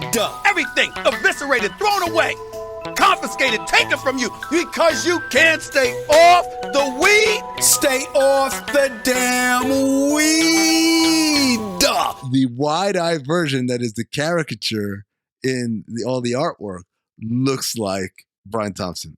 We're out of your fucking mind. I know. Not for a second, when he came up the escalator and he turned, I was like, that's Maze. What are you talking about? You're such a racist. Accidental racist. An honest racist. An honest racist. Speaking of honest racism, this janitor role. Cobra's checking fingerprints on a monitor. Is he comparing them? What is he doing? It just is scanning through fingerprints Catwoman technology here. A nurse goes to the elevator, sees the janitor, and chastises him for not using the service elevator and tells him to use the stairs next time. And I said, I'm willing to bet everything she is not going to die. Oh. You know why? She's a black, sassy nurse, and told them off with a rather motherly tone. And I said, even this psychopath is too chicken shit to even try. So he pulls the knife out, but he doesn't do shit. Meanwhile, she doesn't have time for any of his shenanigans. As she walks off the elevator, she reminds him one more time. Remember the health code, baby. Bitch. Cop is talking to a nurse. She notices it's too late to be mopping up. She's got to do her round, so she'll tell the janitor. Cop doesn't have to. Cobra is just flinging photo prints all over the place in his apartment. Wait, why does Cobra have a giant neon Pepsi light on his patio? Like Kramer with the Kenny Rogers roasted chicken sign. I'm 90% sure that he has a mugshot of the Night Stalker up on his computer. Yes. In the background. Oh, okay. But they never come back to it. No. His phone rings. Poppy calls him. He's in his office. What does he need? Massive Ronald Reagan poster is what he needs. 20th century, bitch. But also, quick question for everybody here. Did anybody notice as the fake janitor now pretends to mop, this hospital has carpeted floors? No, I didn't even look. I've never seen a hospital with carpeted floors. Now, Maze, what are the odds you think that this is an accurate observation from Amin, or if we go and take the time to look? Around the 37-minute mark. He's probably got it on right now, so I would say it's accurate. I do. He thought that you looked like Brian Thompson. Right, but that's a person, and I don't think he's... Is it a white floor? Floor blind. I think he's just face blind. Face blindness, yeah, like my man from Arrested Development. Why are you there? Got a call from headquarters saying you wanted me there. Get back to the hospital. Get back to the hospital. Cobra opens his door. Two guys are there with axes trying to kill him. He fights them off, shoots one, misses the other. One of them has a gun. I'm like, why didn't you just shoot him when you had the drop? Cobra shoots that guy off a staircase and he drops 15 stories from a 5-story building. Hey. He just says, hey. And the guy turns around. Nurse is looking for the custodian while she does her rounds. Cobra starts driving to the hospital. Nurse checks behind a curtain, then finds a bloody mop next to a dead old woman. The hand grabs the nurse's foot, covers her mouth, pulls her underneath, and we get a slow-mo grab of the sheets as Ingrid sleeps. As Cobra drives off, I wrote the note. I bet you wish you didn't have this fucking old-ass Biff Tannen car. Well, he's made some improvements. We'll get to those. This dude is on a killing spree, by the way. We see how bloody his glove is as it opens the door. It keeps cutting back and forth. Night Stalker moving around in the very dark, very quiet, very empty hospital, and then Cobra driving. Are Rocky's shoes next to the hospital bed? Those are boxer sneakers, right? I saw that. Yes, and they say Rock on the back. Then that's an Easter egg. That's absolutely an Easter egg. Why would she have that? Why would they be in the hospital? Why does she wear those? MK says pretty hair, then stabs at the bed. An empty bed. Ingrid was in the bathroom. She screams, and now he's chasing after her. She locks herself in the bathroom, but the other door is blocked by a cart. Cobra is already at the hospital. Ingrid listens for more sound. It goes quiet. The knife comes stabbing through the door. He's stabbing the fuck out of this door. Here's Night Stalker. Why are you doing this to me? Oh, ass on. As he's trying to fight to get into the bathroom, it's a pull open door. He's ramming his shoulder into it. After she locks it, then he just proceeds to kind of bash his shoulder into it some more. And I'm like, that's not going to work. He's kicking open the door. Cobra's sprinting. She finally moves the cart on the other side, calls for help, trips over a cart, pushes the fire alarm, and everybody's exiting. And he's got to file out with them. Where did all these people come from? I don't know. Cobra runs into the hallway. Oh, yeah, man. We were all chilling watching a movie. And when they come out, like everyone was like, all right, I guess. Like it's like a fire drill in school. Nobody gave a shit. All of a sudden, that's a full-ass hospital. Doctors and nurses and everything. Cobra runs up, Ingrid hugs him, and the Night Stalker awkwardly leaves. Cut to the captain yelling at Cobra now. You almost got everyone killed doing it your way. Now maybe you'll do it the right way. They got somebody on the inside. That's a hard accusation, Cobretti. Can you prove it? Not yet. Chief Hallowell's asking for an answer. I understand what we're dealing with. Just don't make things harder than they are. Monty tells me you're withholding the sketch from the suspected killer. What is this, a goddamn game? Captain LaFleur? ass on. Ass off? On. Off? On. Off. On. Off. On. You didn't say the magic word. What magic word? Please. Cobra formula. He hands Monty the sketch. Chief says, enough of this bullshit. Cobretti, you know you have an attitude problem? Yeah, but it's a little one. And he holds up the tiny thumb forefinger. That one's in the trailer. I didn't want to give it away. Back to the hospital. Ingrid asks if the killer's going to get her. Cobra says he won't. She says, well, you said I'd be safe here. Ask who he is. Cobra says they don't know yet. Officer Stock. He's eating. He is. He's eating an apple. Constantly eating. Like Brad Pitt? Yeah, like Brad Pitt, eating in all his fucking movies. Officer Stock, the bad female cop, is assigned to the case according to Poppy.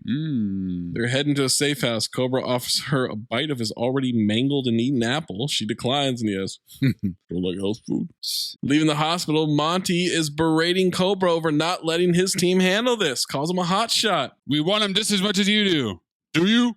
Last night, 3 men were assigned to that room and headquarters called and took 2 off. Why? Monty says headquarters didn't do anything. No? Then who did? It's your show. You find out. Is that how that works? We got a lingering shot on the lady cop. Poppy and Stock are going together. Cobra and Ingrid are going together. And there's another car following them with bad guys. The truck, you mean? There's multiple cars. Cobra peels out for no reason at all as ominous music plays. The reason is I'm an asshole who doesn't give a shit about the people who are following me. Don't you hate people who do that when we're driving like in a caravan or whatever? They just immediately like punch you. It's like, all right, hold on. Let's get going. Going through yellow lights. Like, what are we doing here? Yeah, right. Is Zach driving? What do you mean going through yellow lights? Not if I have someone following me. Oh, okay. Good to know. How often does that happen, you dickhead? That was very... Another car is watching. In the other car, the driver looks like Arvidas Sabonis with eyebrows. Wait, does Arvidas Sabonis not have eyebrows? No, but like thick Zach Harper bushy eyebrows. Power brows. Thick. 2 C's. He looks nothing like Arvidas Sabonis. What are you talking about? Because the eyebrows are throwing you off. If you just like put your finger above the eyebrows. Yeah, the eyebrows are overwhelming to the entire face. He's got 2 mustaches on his head. Burt Reynolds mustaches, not just no regular ass Tom Selleck mustache. The truck rams Poppy's car and peels out after Cobra. Cobra notices Poppy isn't behind them as a car with a guy carrying a double-barrel shotgun comes barreling at them. He's a horrible shot because he just shoots the front bumper twice. I don't like lousy shots. Lousy shots, yeah. Cobra is now in pursuit with a witness in the car, and the truck is following them. What are these baby car seat belts? It's like a 5-point seat belt. Yeah, it's really weird. Is that what they were like back in the days?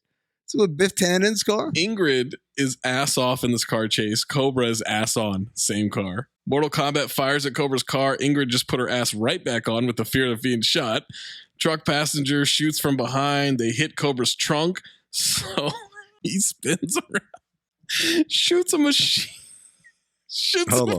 Hold on. Zach, collect yourself here, all right? Yeah, man. First, he's sneering, and his upper lip is so sweaty. My notes for a while now are all caps. I got so excited. To paint the picture, it's a high-speed car chase, right? There's the white car in the lead, and then Cobra's driving after him, and then there's a car chasing after Cobra.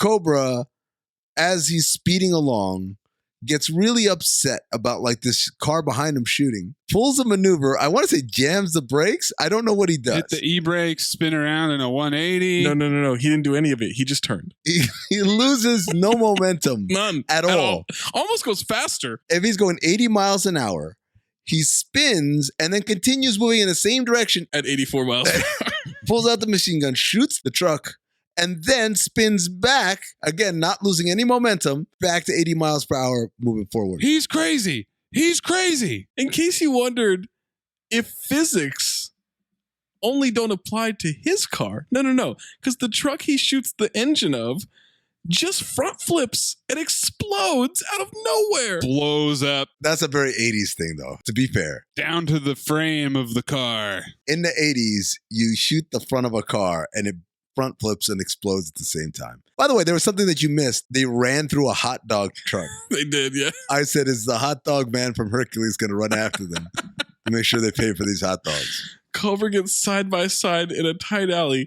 Cobra just drove over a parked car? This car jumped right over it. What? No ramp. It just went over. Told you made some improvements to this thing. Like it's Who Framed Roger Rabbit. Like it's just goes right over It it. might as well have grown the long legs and just lifted up over the car. The go-go gadget stilts. They're headed into a parking garage. Cobra goes to the floor above them. They drive out of the parking garage. Cobra flies off the second floor back onto the street. Holy fuck. There are 2 tanker trucks in an intersection. Bad guy shoots one, shoots the other. They both explode. No, I will not wait. Because I want to point out, it's 1986. This dude is driving a 1950 Mercury, yeah. vintage car, man. It's almost 40 years old. It doesn't have the suspension. There's no chance you're driving off a second story. No. Boom. And now we're just driving. But as Zach points out, there are 2 tankers. One for each of you. Ah, Tombstone reference. MK with a double barrel. He pops one, it explodes. Then he slowly looks at the other, pops that one, it explodes. And yet Stallone just drives right through it, right through those flames. Cobra's car has nitrous? What? Even though this movie predates the Fast and the Furious by 15 years, I went down a little bit of a nitrous rabbit hole here. Damn. It was first used in the 50s by legendary NASCAR driver Smokey Yunick. It's the opposite of the cock stop. Smokey Yunick. Yunick. Observation. This movie is closer to Fast and Furious than we are. Yeah. Think about how crazy that shit is. I know. That is wild. I tried to figure out if nitrous has ever been used in other movies. It was really hard. It just became so associated with Fast and the Furious that it's pretty much drowned everything out. Like, it's not like everybody's like, oh, it's just like Cobra. I look at it this way, right? Dr. J didn't invent the dunk, right? But he became synonymous with the dunk. Michael Jordan didn't invent the dunk, but he became the best dunker. Fast and Furious didn't invent nitrous, but they're just the best at it. Yeah. They are flying over small bridge after small bridge. How many fucking bridges are there in this area? It's the canal bridges of Venice. Cobra clips a power line as he flies over a bridge. Oh my God. Holy shit. He just ran into a parked boat. Yes. And Cobra does the diagonal flyover, crashing through the boat. Corkscrew. And then his hand Chaos. shakily reaching up and grabbing the steering wheel. Then when he opened the door, the shattered glass is falling out. But at first I thought it was his teeth. He's stumbling all over the place. He is concussed as fuck right now. He has a bigger concussion problem than Rocky did at this point. You know who's concussed as fuck? It's Ingrid. Yeah, Ingrid. You know that level of concussion where you're throwing up? Not once do they check her in a hospital for concussion for any kind of brain injury. He gets her out. They cut to a weird close-up zoom shot of a clock at the police station. We decided to be artsy again for some reason. Nighttime, police. Chief says, this thing is so far out of control, I don't know where to start. Start with the legal problems. Of course we're going to have legal problems. City's become a big goddamn battlefield. Captain's got his ass on again. I don't want to hear this shit anymore. In about 3 days, the public's going to be asking for federal assistance. I don't want the FBI in here. Got enough manpower to handle it. Keep this under control. Because we're up against an army of killers. I keep telling you guys that. How do you know that? I know, all right? That's not how police work works at all. This army theory sounds weak. Real weak. What have you got besides one scared woman to back up anything you say? It's a ridiculous idea to take her outside the city. It is? This is where the security is. She'll be safer here. It won't work. Why not? We deal with fanatics. Do anything to waste her, that's why. Excuse me, gentlemen, but I gotta say what I think. And I think this whole sorry ordeal is like some damn sick joke, if you ask me. Nobody asked you money. Well, that's just too bad, isn't it? Come on, let's face it. He doesn't give a rat's ass for this girl. She's just another piece of live bait so King Cobretti here can cut a new notch. You've already caused a lot of people to die. How about letting her live? That's the big something you've got to say, Monty? At this point, I began to think maybe what's her name from Greece isn't the only inside source. I thought Monty might be in on it too. Oh, yeah. Oh. I wonder if we'll get to that later. Cobra grabs Monty by the collar, throws him on the desk. Tension. Fuck or fight already, you guys. The entire room has to stop him. Monty calls him a psycho. Chief says he thinks if they'll follow her and let him go, at least we'll get him out of the city. Chock full of nuts, Cooley. Psychos, schizos, bozos. Cobra's driving her now. Poppy and Stock are behind her. Poppy Stock! He's got his aviators. Ingrid has a horrible beret on. It's from the Stallone collection. Who gave that to you? The same guy that hit me. Are your men out there? Yeah, they're out there. Are we supposed to just drive around until he tries to kill us again? No, they won't get you. You keep saying that. How do you know for sure? You gotta have faith. Is that the fucking law? Have faith they won't kill you? Coughlin's Law. George Michael's Law. Cobra and company are out in the winding roads of the hills and mountains. Poppy is tailgating the fuck out of him. He really is. I mean, he's right on his ass. Clip this propaganda right here. Can I ask you something? Sure, what's that? Why were you fighting with the other police? Well, sometimes they don't buy what I believe. There's all these crazy people everywhere. Why can't the police just put them away and keep them away? I tell them to the judge. What do you mean? We put them away, they let them out. Makes me sick. Like I said, you gotta tell it to the judge. She asked him, can I ask you a question? And I wrote, you just did. This is where I thought this was just a Judge Dredd prequel. Poppy's at the general store. He has like 9 candy bars. He has diabetes, by the way. He's got to. Great day for junk food, babe. Why don't you add some meat to your diet? Tension. He holds up a frog. No thanks, I hate frog legs. Food banter. Poppy gives Ingrid a soda and then calls her a fellow garbage belly. She comes out, and that's when I wrote, I know you guys were waiting for this. 0 cheeks for Brigitte Nielsen. It's official. We get some Poppy small talk. Cobra only knows where they're going. Rest stop exposition. He's the expert on this. He doesn't look like an expert. I know. He looks like a fugitive from the 50s. But he sure is great at catching psychos. He's the pride of the zombie squad. What's the zombie squad? The bottom line. Hey, want to have some fun? I wrote, here we go. Poppy's going to try to get it in. Kind of personal, but it might cheer him up. Walk up to him and call him, and then he whispers something into her ear. Cobra, match and mouth, is playing with the bobblehead. Hot item. Cocksucker. Called you cocksucker. Nobody called anybody an MC. She asks if he's found out anything new. No, not really. She did.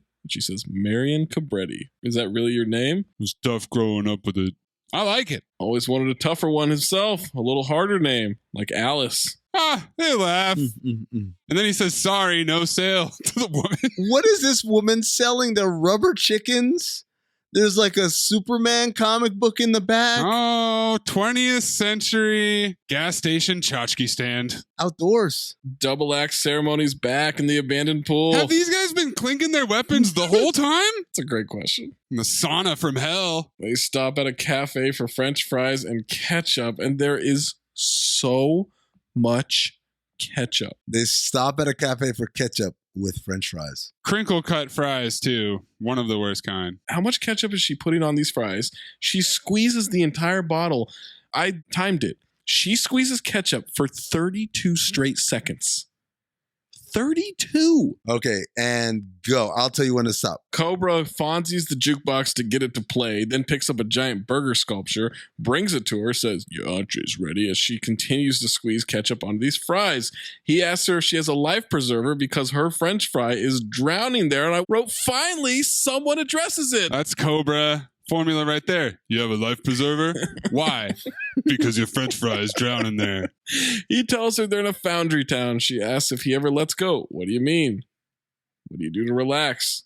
Look for trouble. And scene. 32 That's seconds. how long she was doing. Look for trouble. You ever get involved with a woman? Yeah, a woman. A real woman? Yeah, a real woman. Now and then. Nothing regular. Why? Let's just say not many people can put up with the way I live, and I wrote, same note too, bro. No. Well, what if you found one? I have to say she's a little crazy. There's zero tension here. Same note too, bro. Again. Zero tension from a married couple at the time. That's the point, Maze. Stock is on the payphone. Even more ketchup on the fries. More ketchup on these fries. How is there anything left in this never-ending ketchup bottle? Sly is just as disgusted as Zach. Also, if she had said a robot woman, Sly would have said that he was involved. The bad guys are on their way, including ninjas. They have ninjas? Shadowy compound, fleet of motorcycles. Nighttime, and Cobra goes to stalk at the payphone outside. She says she's checking on things at home. Why didn't you use the phone in your room? It's out of order. It's getting cold out there. Better get inside. 20 CB. Stock then tells him that she thinks he's doing a great job. Just the term the phone is out of order, it threw me off. Like, it shook me to my core. What the hell does that mean? Also, Brigitte Nielsen hugged up on what is 100% a cum-stained pillow. Oh, God. At that motel? You're right. Foundry Town? Yeah, that's Foundry cum. Copious amounts of ejaculate. Ejaculate? Cobra's going over his armory. Bunch of grenades, submachine gun. He's assembling stuff. Maybe do that when you first get there, Cobra. It's a little late for that. Well, I love how he already used the machine gun, but now we get the assembling the machine gun sequence. None of these feel like police issue. Ingrid wakes up and watches him do it. Particularly the grenades. More bad guys, laser sights on the gun. He sees that she's awake. She should try sleeping. Cobra formula. I can still hear. Still here. What? That your eyes are open. She wants him to come over there. She won't hurt him. He takes the match out of his mouth. I guess I'll be pretty safe. Where will you go when this is all done? I don't know. Maybe another case. We'll see each other some more when this is over, right? You think that's a good idea? I think it might be. I better check the window. Then she pulls him back onto the bed. They start kissing. Ingrid is out. Cobra's awake. We hear motorcycles. We see his eyes. We see a watch ticking. And then it's just morning. Yep. Nothing happened. Like, it's just morning. Sunrise over the motel, baby. New day. Poppy greets Cobra and Ingrid. Cobra says to check on Stock. Why she's not out there. What's wrong with you? You look so mad. Always look this way before breakfast. Banter? It's food banter, so yeah, obviously. That's all they do. Stock is gone. Cobra sees Stock at a truck that just pulled up, pointing at them. Yeah. Never liked that bitch. Me either. Me neither. Golden dumpster nominee. Motorcycles start coming over. Someone grabs a kid out of the road. Goons take over a police precinct, and here we go. Cobra shoots 5 guys with 5 shots, knocking 4 of them off motorcycles. Ingrid tries to make a phone call. Who are you calling? Plus, that phone's out of order. Cobra and Poppy are shooting 100% here. Cobra shoots a guy through the skylight.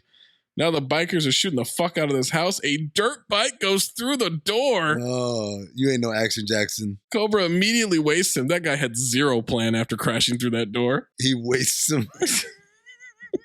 Cobra recklessly just runs outside in the open. Someone lights the house on fire. Poppy's inside. He jumps out the window. As Poppy gets shot in the leg, I asked, was he about to throw his gun like Ryan Reynolds at a hotel? Same note too, bro. Because what was he doing with his arm? He was pointing a gun at this person like he was the fucking Joker. No, he was. The tuck rule was not in effect there. That motherfucker, his arm was all the way out. Poppy's down. His kneecap got wasted.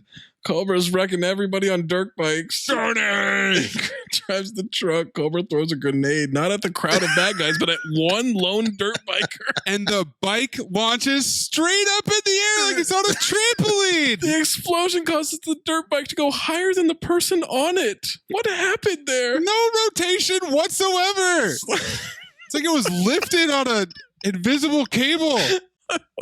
Chest hurts. Sniper scope just misses Cobra. I have a heart attack with this fucking movie. All right, where are we? Ingrid's driving the truck. Cobra stands up in the back and is just gunning down bikers who go sliding one after another. Oh my God. A biker manages to get in the bed of the truck without Sly noticing, but just gets chucked onto the front of the car and run over. How many bikers are there? Reloads the gun, mows down more sliding bikers. Ingrid is worried about cars blocking the road. What do I do? Go through it. Go through it. Keep going. She bashes through. She spins the truck out. He goes flying out of there down to the ground and then just gets up and starts running. And shoots more bikers. Yeah, he grabs her. They run through a lemon orchard. Lemon Grove. He hits a biker with a grenade. Just one. Tells her to go to the foundry. He guns down more bikers. Stock is after her. Sniper scope just misses again. Ingrid runs into the foundry. It's a lemon, though. Hit a lemon for sure. Ingrid bangs on the glass to get a security guard's attention, who just looks confused and annoyed and then gets immediately shot by the lady cop. Now all the equipment's going off. There are random fires happening everywhere in the foundry. All kinds of fire. Ingrid is hiding. Everybody's searching. Cobra sets a grenade on some equipment. Bad guys walk through that area. Laser sight on the grenade. Explosion. Cobra opens up a valve, igniting a guy in flames. Stock might be ass on, by the way. Cobra stabs another guy. Sniper can't find him. Stock walks right by Ingrid. Mortal Kombat is lurking. Sniper is lurking. Cobra's above the sniper. Oh, man. Sniper sees him and shoots at him. Yes, and then he dumps a drum of gasoline onto the sniper. You have the right to remain silent. Takes that match out of his mouth. And he finally lights Chekhov's match. It's been in his mouth this whole damn movie. Burns this dude alive. A soggy ass match. Such a worse line than, how do you like your ribs? But also, Maze, he didn't follow. He didn't do Cobra formula on this one, no. He didn't do the Cobra formula. They were a little too far away. There's also the one where he set up his gun with the laser sight on as a distraction and then comes out of nowhere to stab the guy who thought that he was approaching Cobra, but Cobra was not there. Ingrid goes up a ladder. Stock is 4 feet behind her, points a shotgun and goes, "Die, bitch." Cobra runs up, yells, "Stuck," and then guns her down. MK is at the top of the ladder and he grabs Ingrid. She mushes his face. Cobra shoots at him as he runs away. Now they're all skulking around. A giant hook moves through the room and I wrote, "That's got to be used." It was so obvious. I mean, it's basically a character in this scene. It's beyond the shark in Jaws where you see it go in front of the screen. It's literally circling them. MK busts out his favorite blade and oh my God, just clip the whole thing, man. That's Blade, pig! Where are you, pig?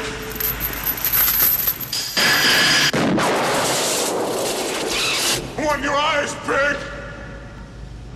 I want them! You want to go to hell? Huh? Huh, pig? You want to go to hell with me? Doesn't matter, does it? We are the hunters. We kill the weak, so the strong survive. You can't stop the new world. Your filthy society will never get rid of people like us. It's breeding them. We are the future. No. At one point, Sly pops out with his gun, points the laser sight at him. Your history. You won't do it, pig. You won't shoot. Murder is against the law. What do you think he did to all your friends, Night Stalker? Did he not murder them? You have to take me in. If you can. Even I have rights. Don't I? Pig. Take me in. They'll say I'm insane. Won't they? The court is civilized, isn't it? Pig. Tell that to the judge. But I'm not. This is where the law stops. And I start. Let's just put him as ass off, okay? Brian Thompson. He's monologuing his ass off was my note. Then Stock jumps on Cobra from behind with a big-ass metal chain. Quite dead. MK shoots, but hits her. Now she's dead. Now they're circling each other. MK's got a shotgun and a blade. Cobra has a chain. Yes. The hook is also circling them. Throws MK to the floor. He grabs the chain. He's horrible wielding that chain. Like, he is so unskilled with that thing. Struggling for the blade. MK drops him to the ground above the melted metal. Sly straining face. He goes over the top. Over the top. Yo. Oh, my note. We've achieved same note harmony right here. Menage a note. And he changes his grip, turns his hat around, and goes over the top. Only thing that was missing was the music. You could just see one vein near his temple ready to explode. Back to circling. Cobra starts punching the shit out of him. 5 straight times in the stomach. Mortal Kombat up, and he puts him right on one of those giant hooks. On, you guessed it, Chekhov's big ass hook. Ass is off. Cobra watches him move towards the equipment, and then he burns forever. The way he yelps, Mace, he sounds like the Tuscan Raiders. That's what he sounds like. Cobra walks over to Ingrid. She's okay. Let's get out of here. Cops are all over the Foundry town now. Helicopters everywhere. Poppy is on a stretcher with an IV. Tells him not to feel guilty. You gonna be all right? I'm gonna miss the dance finals. Better. One last time. Can I get you anything? I would kill for some, what? Gummy bears. Get it? See you in the hospital. Because he's a garbage belly. Monty and Art tell Cobra he did a hell of a job. If he wants a transfer from the zombie squad or you need anything, just say the word. Well, I would like to have my car replaced. We'd like to. It's not in the budget. See you back at headquarters. I'll take your toy for you. He takes the machine gun. Then Monty says, Cobretti, no hard feelings. You kind of overdid it around here. I personally would have looked for a more subtle solution. That's not your style. No hard feelings. Cobra reluctantly shakes his hand, then clocks him. No hard feelings, pal. It's going to take Ingrid on the bike. She says, you ready, Marion? Catchy name, isn't it? And they ride off as the credits roll and clip this song, Mace. John Cafferty's America's Sons. You better wake up, little Johnny, better wake up real soon. The time has come now for me and you. Spent those years dreaming, but the dreams didn't last. Time is moving, much too fast. To the radio boy. Trivia. We got so much trivia. It starts pretty good, and then after a while, like, Jesus, do you guys have like a documentary crew following? Because there's just so much incredibly descriptive detail. So much descriptive detail. Who had a better accent? My name is Jeff, or Bean Or Lowrider? Or Pinche? My name is Jeff. What's up, Colonel? Why was he wearing a wire? Body count 52.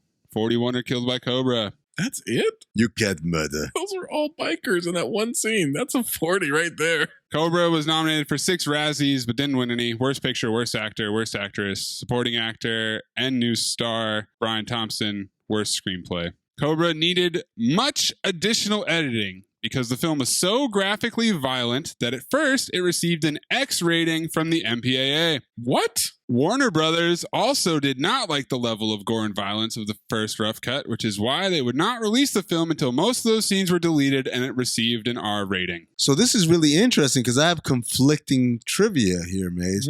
I have that it was originally 2 hours long, but it wasn't good, so they cut it to 87 so they could have more screenings per day at the theaters. It's another factor, I'm sure. But the X rating is pretty well documented because a very rare work print of the movie is circulated among fans. Although most copies are poor quality, it has 30 to 40 minutes of footage not available in any other version, including all of the X-rated material removed from the final release. Some of the cuts made to avoid an X rating include the first murder victim having her hand severed, an extended autopsy scene, including lingering shots of naked and mutilated bodies, a longer death for Ingrid's photographer, Carl from Succession, including a shot of him slipping on his own blood while trying to escape. Like Joe Gatto on Impractical Jokers. Whoa! More deaths of the townspeople during the climax, including a person getting hit in the face with an axe. And also, they cut out just about every stabbing of the Night Stalker. They cut away, they cut around it. When Sylvester Stallone was signed to play the lead in Beverly Hills Cop, he decided to rewrite the script almost completely, removing nearly all the comedic aspects and turning it into an action movie that he felt was better suited to him. The studio read his revised script and rejected it. The proposed action scenes would have increased the budget far beyond what they had planned.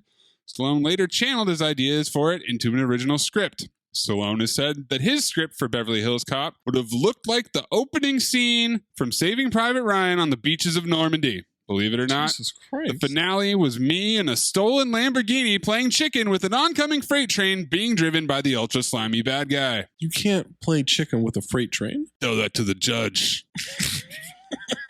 You can't say it would have been like a movie that doesn't come out for another 12 years. Yeah, also a good point. It's like those reviews you hate, Exactly. He's retconning it from the future. Yeah. This is really confusing to me. The novel Fair Game by Paula Gosling was cited as source material, but he rewrote Beverly Hills Cop, which is not based on Paula Gosling's novel. So he took the script from Beverly Hills Cop and combined it with Fair Game, I guess? I don't know. Maybe he read Fair Game and that fueled him for the rewrite of Beverly Hills or something. I don't know. Also, do you guys know what the other title for Fair Game is? The book? What? A Running Duck. That's a running duck, man. That's a duck, man. That's a running duck. When Cobra was released, Stallone allegedly wanted the novel to be reissued with himself credited as co-author. What? Paula Gosling declined. That's fucking wild. In the original script, the night slasher was called Abaddon, referencing the realm of the dead and archangel of the abyss from the Bible. The original ending, Cobra has a confrontation with Monty, in which he rips off his shirt and reveals a satanic tattoo on his chest. See? Showing that he was the leader of the New Order, which explains why the Night Stalker and Nancy had information on all the victims and were one step ahead of Cabretti and his partners as to the whereabouts of Ingrid. Monty tries to kill Ingrid, then gets shot and killed by Cobra. And it's pretty clear from all of the lines of Monty ripping on Cobra the entire movie that him shaking his hand and punching him in the face was not a good enough resolution to that. Stallone said he got the idea for the LAPD zombie squad from a real-life zombie squad in Belgium, comprised of cops who go out at night and handle crazed criminals on their own terms. Was Van Damme part of this Belgian zombie squad? The knife used by the Night Slasher character was made for the film by knife designer Herman Schneider. Stallone had asked Schneider to create a knife that audiences would never forget. Most 1980s action heroes were called John. John Rambo, John Matrix, John McClane. I like this one. The hero of this film is named Marion, after John Wayne. His birth name was Marion Robert Morrison, the epitome of the cinematic tough guy who also often played characters called John. John Bernard Brooks, John Chisholm, John T. Chance. Oddly enough, Stallone worked with John Wayne's grandson, Tommy Morrison. Never knew that. Who played Tommy Gunn in Rocky V. Wow. Did y'all know that Tommy Morrison is no idea. John Wayne's direct grandson? That's wild. At the 2019 Cannes Film Festival, Stallone reflected on Cobra. The conceit was, what if Bruce Springsteen had a gun? That was rock and roll meets drama. That should have been another franchise because the character was so cool. And I blew it. My personal life got in the way. Oh, man. But we're trying to bring it back as a streaming TV series, bring out the Zombie Squad. I'm long gone, but the idea is really good. And then apparently it's in development with Robert Rodriguez, but hasn't moved forward at all. On that note, at one point during filming, Sylvester Stallone complained to cinematographer Rick Waite that they were falling behind and said he and his crew needed to work harder. Waite responded by saying that if Stallone, quote, gets his hands off Brigitte Nielsen's ass and stopped showing off to his bodyguards, maybe they wouldn't have problems with time. Stallone was shocked that somebody would speak to him that way, but he toned down his ego for a few weeks. In an interview, Waite also said that Stallone had a great sense of humor despite his huge ego. He also confirmed a rumor that Stallone was the true director of the film, calling credited director George P. Cosmatos a good producer, but a bad director. When Stallone was on set, he was in fact literally directing the film with Cosmatos acting as the on-set director. Stallone literally mapped out and planned a lot of the shots, including the speech where Brian Thompson calls Cobra, quote, a pig. Stallone said to him, for your close-up, I want you to drink as much water as you can so we can see your spit on camera. Cosmatos would just agree with Stallone with everything he wanted to do and stay out of the way. But when Stallone was not on set, Cosmatos acted like a tyrannical person to the cast and crew, which rubbed many people the wrong way, including Brian Thompson. Thompson referred to him as a, quote, pale chain smoker. I was going to say pole chain smoker, which has a completely different meaning to it. None of the supporting cast or crew were allowed to talk to Stallone during filming. So this kind of lends to that whole his ego was out of control. Also, it's reminiscent of our friend Wesley Snipes on the set of Blade. It actually sounds like maybe Wesley was a little easier to talk to because at least you could give him a post-it note. Wesley was in character, right? That was the difference. Like Stallone was just being a dick. Yep. Brian Thompson auditioned 7 times for the role before he was hired. 7. On his 4th audition, he met Stallone, and both he and the director thought that Thompson was too nice to play the role of the Night Slasher. But after a screen test, he immediately got the job. Thompson repeatedly asked Stallone about his character Night Slasher, like how Stallone would want Thompson to play him, the character's background, his reasons for doing what he's doing. But Stallone wasn't interested in explaining Thompson's character at all. He basically told him that he is evil because he's evil. In an unfortunate surprise for Thompson, when filming of the movie was finished, director George P. Cosmatos told Thompson, quote, "You could have been good if you just listened to me." Brian Thompson had to buy his own ticket to see the film himself personally. What? He was not invited to the film's premiere by the producers of Warner Brothers, which still mystifies him to this day. It's like fourth main character, right? He's the villain of the movie. He is the main antagonist. For Night Slasher's monologue in the final confrontation with Cobra, the pig monologue, Brian Thompson did the scene with the script girl because Sylvester Stallone was off watching a basketball game on television. Basketball never stops, guys. Attaboy. And Brian Thompson and Sylvester Stallone had not spoken to each other in over 20 years after the film was made until recently at a horse riding academy where Thompson's daughter was actually giving Stallone's daughter riding lessons. You guys might be thinking, you heard all these things about George P. Cosmatos. He's basically a supreme fuck up. You heard me at the beginning say, wait, this guy actually did other things and did them well?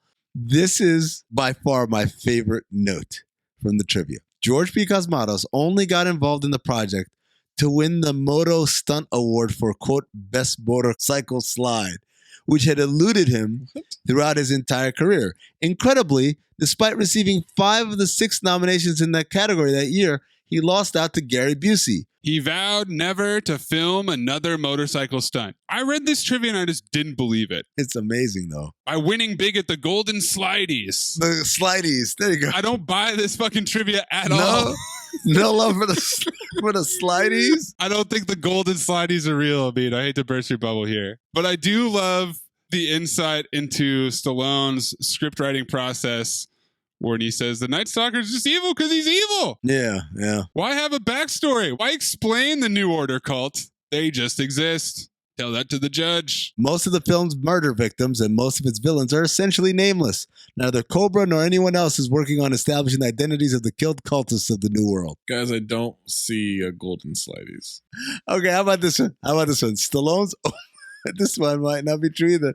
Stallone's opening monologue was so gravelly because it was recorded immediately after he choked on his character's signature toothpick when filming a scene. Yeah, it's not a toothpick, it's a matchstick. That's what I'm saying. You gotta do a little bit of research on your own before you read these trivia. Brigitte Nielsen performed abdominal thrusts, which Sly insisted wasn't necessary because his lungs would have the natural strength to dislodge absolutely anything. Yeah, that sounds accurate. The original edit had a working title of Corn on the Cobra. What? As the cult first targeted the North American agricultural industry before moving on to vulnerable women. As this part of the story didn't make the final cut, the film was hastily renamed. Corn on the Cobra? That can't be real. I think you got duped by the internet again. It's all made Guys, up. the Zack Snyder situation has escalated. This Corn on the Cobra situation is escalated. That's this one. This is good.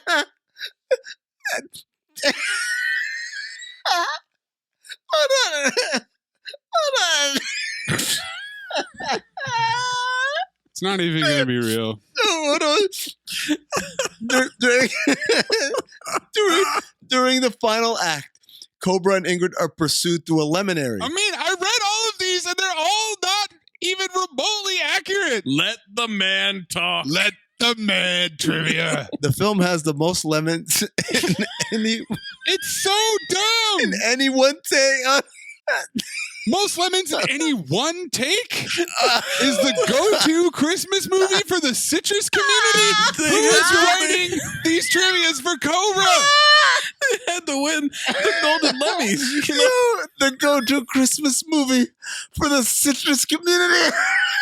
I buy it, man. I buy it. The folks over at the Tropicana plan all gather together for the Christmas party and they just watch Cobra. Minute Maid, all the motherfuckers. We are the Four Horsemen. Woo!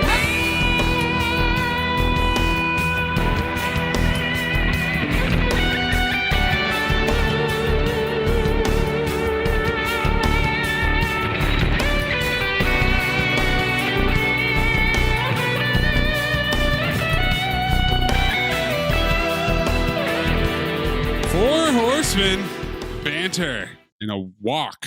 Legally, there's a lot of Poppy talk because he's got some lines, but yes, Banter's the one. One little film noir in there no real poppy talk. Some exposition at the beginning about the night slasher. Some film noir that got cut out. Yeah. It is banter in a landslide. Breathe in through nose, out the mouth.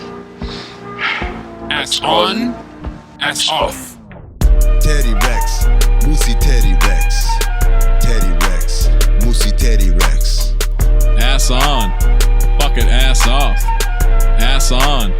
Fuck it, ass off. Ass on.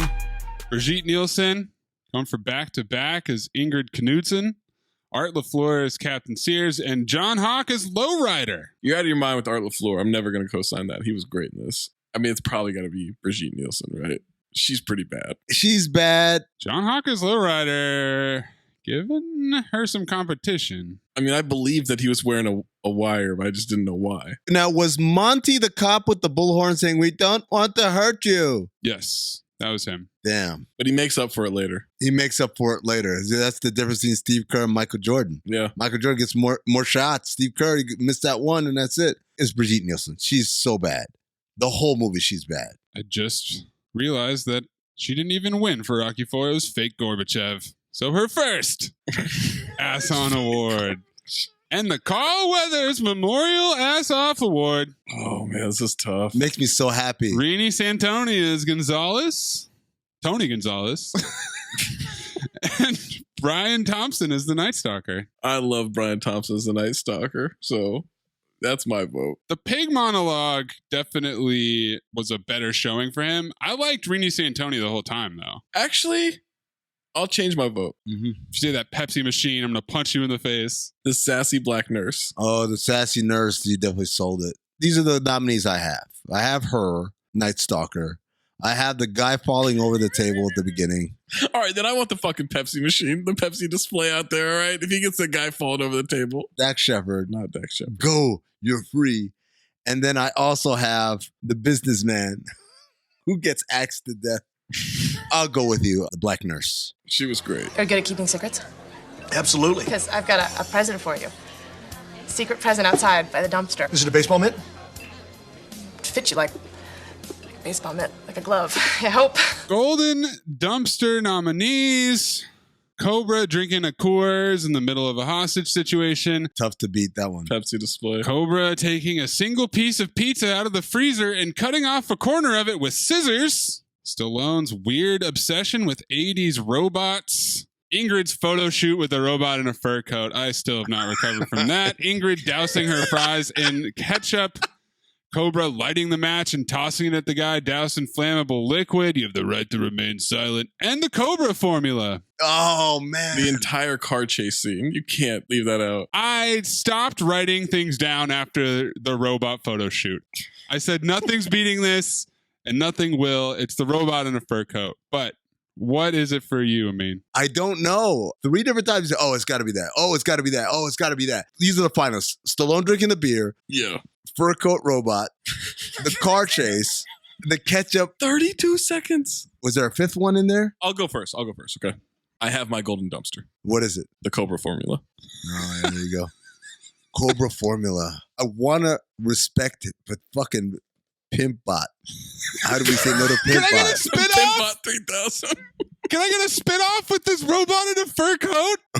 Why did they put a fur coat on Sicko in Rocky IV? Why didn't they have a fur coat on all the robots? Because they're all the hosts.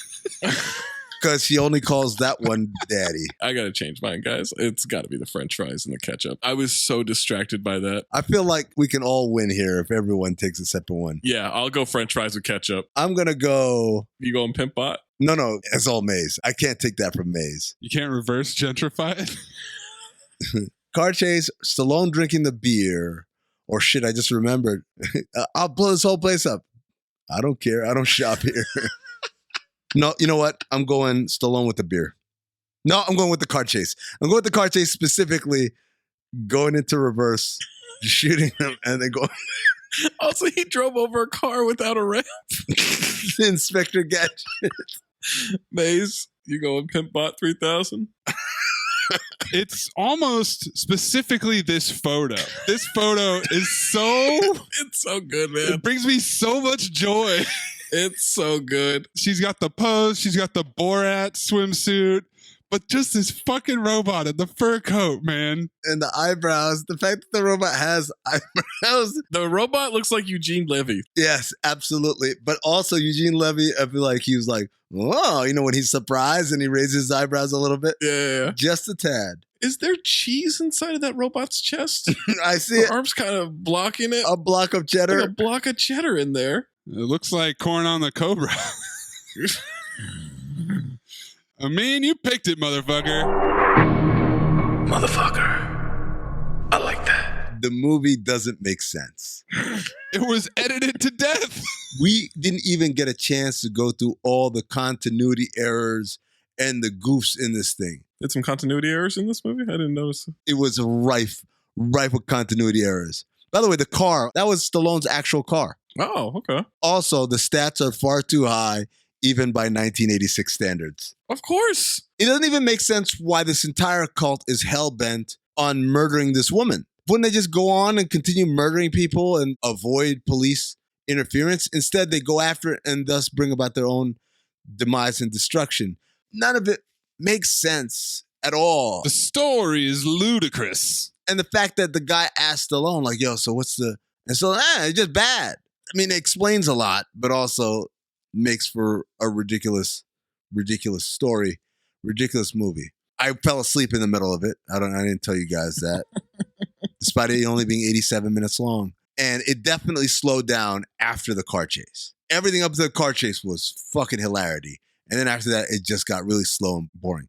Having said that, the combination of discovering the fur coat on the robot, this Cobra formula, and most importantly, finding out that this is the go-to Christmas movie for the citrus industry.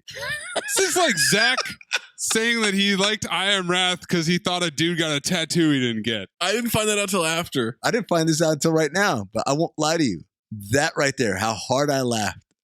That was the tipping point. The film has the most lemons in any one take of any... It's the syntax. The film has the most lemons in any one take of any film ever. Yeah, it's a file for me, man. It's a file for me. Maze? With all the research that I did for this movie, I was expecting it to be more violent. Seeing that it got an X rating, even though they had to tamper that down, it was weird to see a lot of the gore edited around and the way all the bikers are sliding. The deaths weren't as violent, I suppose, as a real violent movie would be now, but that's more a symptom of the era. So dated. But the action was good. Cobra, the Cobra formula, the way he shit talks the dude in the supermarket to begin the movie, the evil villain that's just evil because he's evil. We don't get any exposition about what the new order is or what it's doing. No explanation at all. It's just a guy living in an abandoned sauna, sharpening his knife and sweating all day. Brigitte Nielsen was terrible. It was his wife at the time. They have no tension between them, but the Cobra formula held strong, and I will never, ever, ever forget the robot in a fur coat. Pimpbot.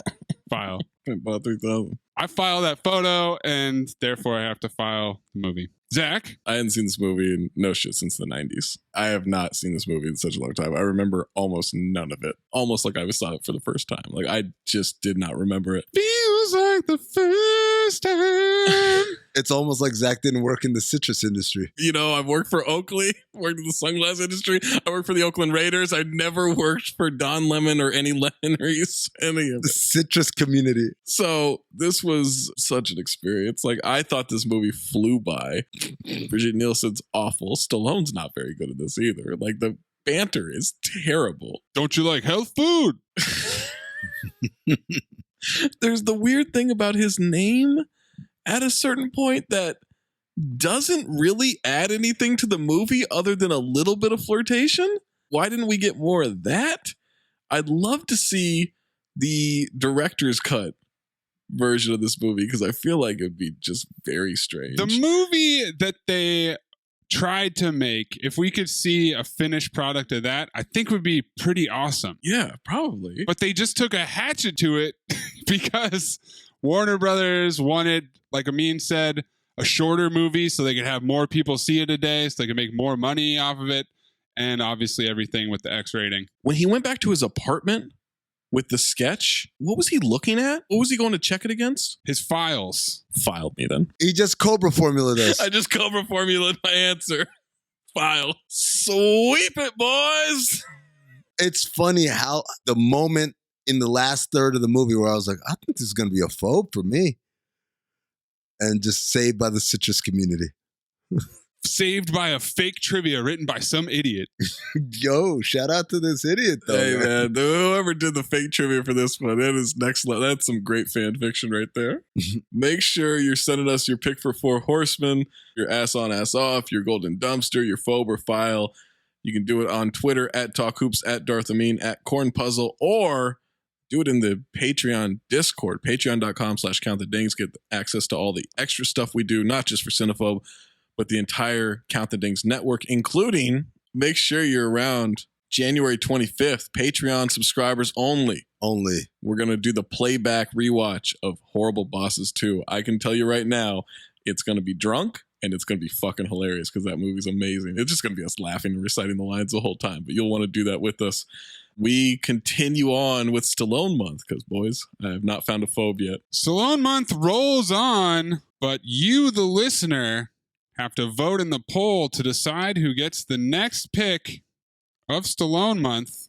Was it Zach for Over the Top to get a chance to pick a movie that he himself will phobe? Is it Maze for Rocky IV, or is it Amin for Cobra? I'll say this. Look, I don't want to skew the votes, but I'll pick one of the movies I haven't seen. Ooh. To give it an honest shake, an honest chance. An honest chance. What an honest podcaster you are. This is a Russian roulette of choices here for Stallone. Next time we make love, you introduce me to Jade.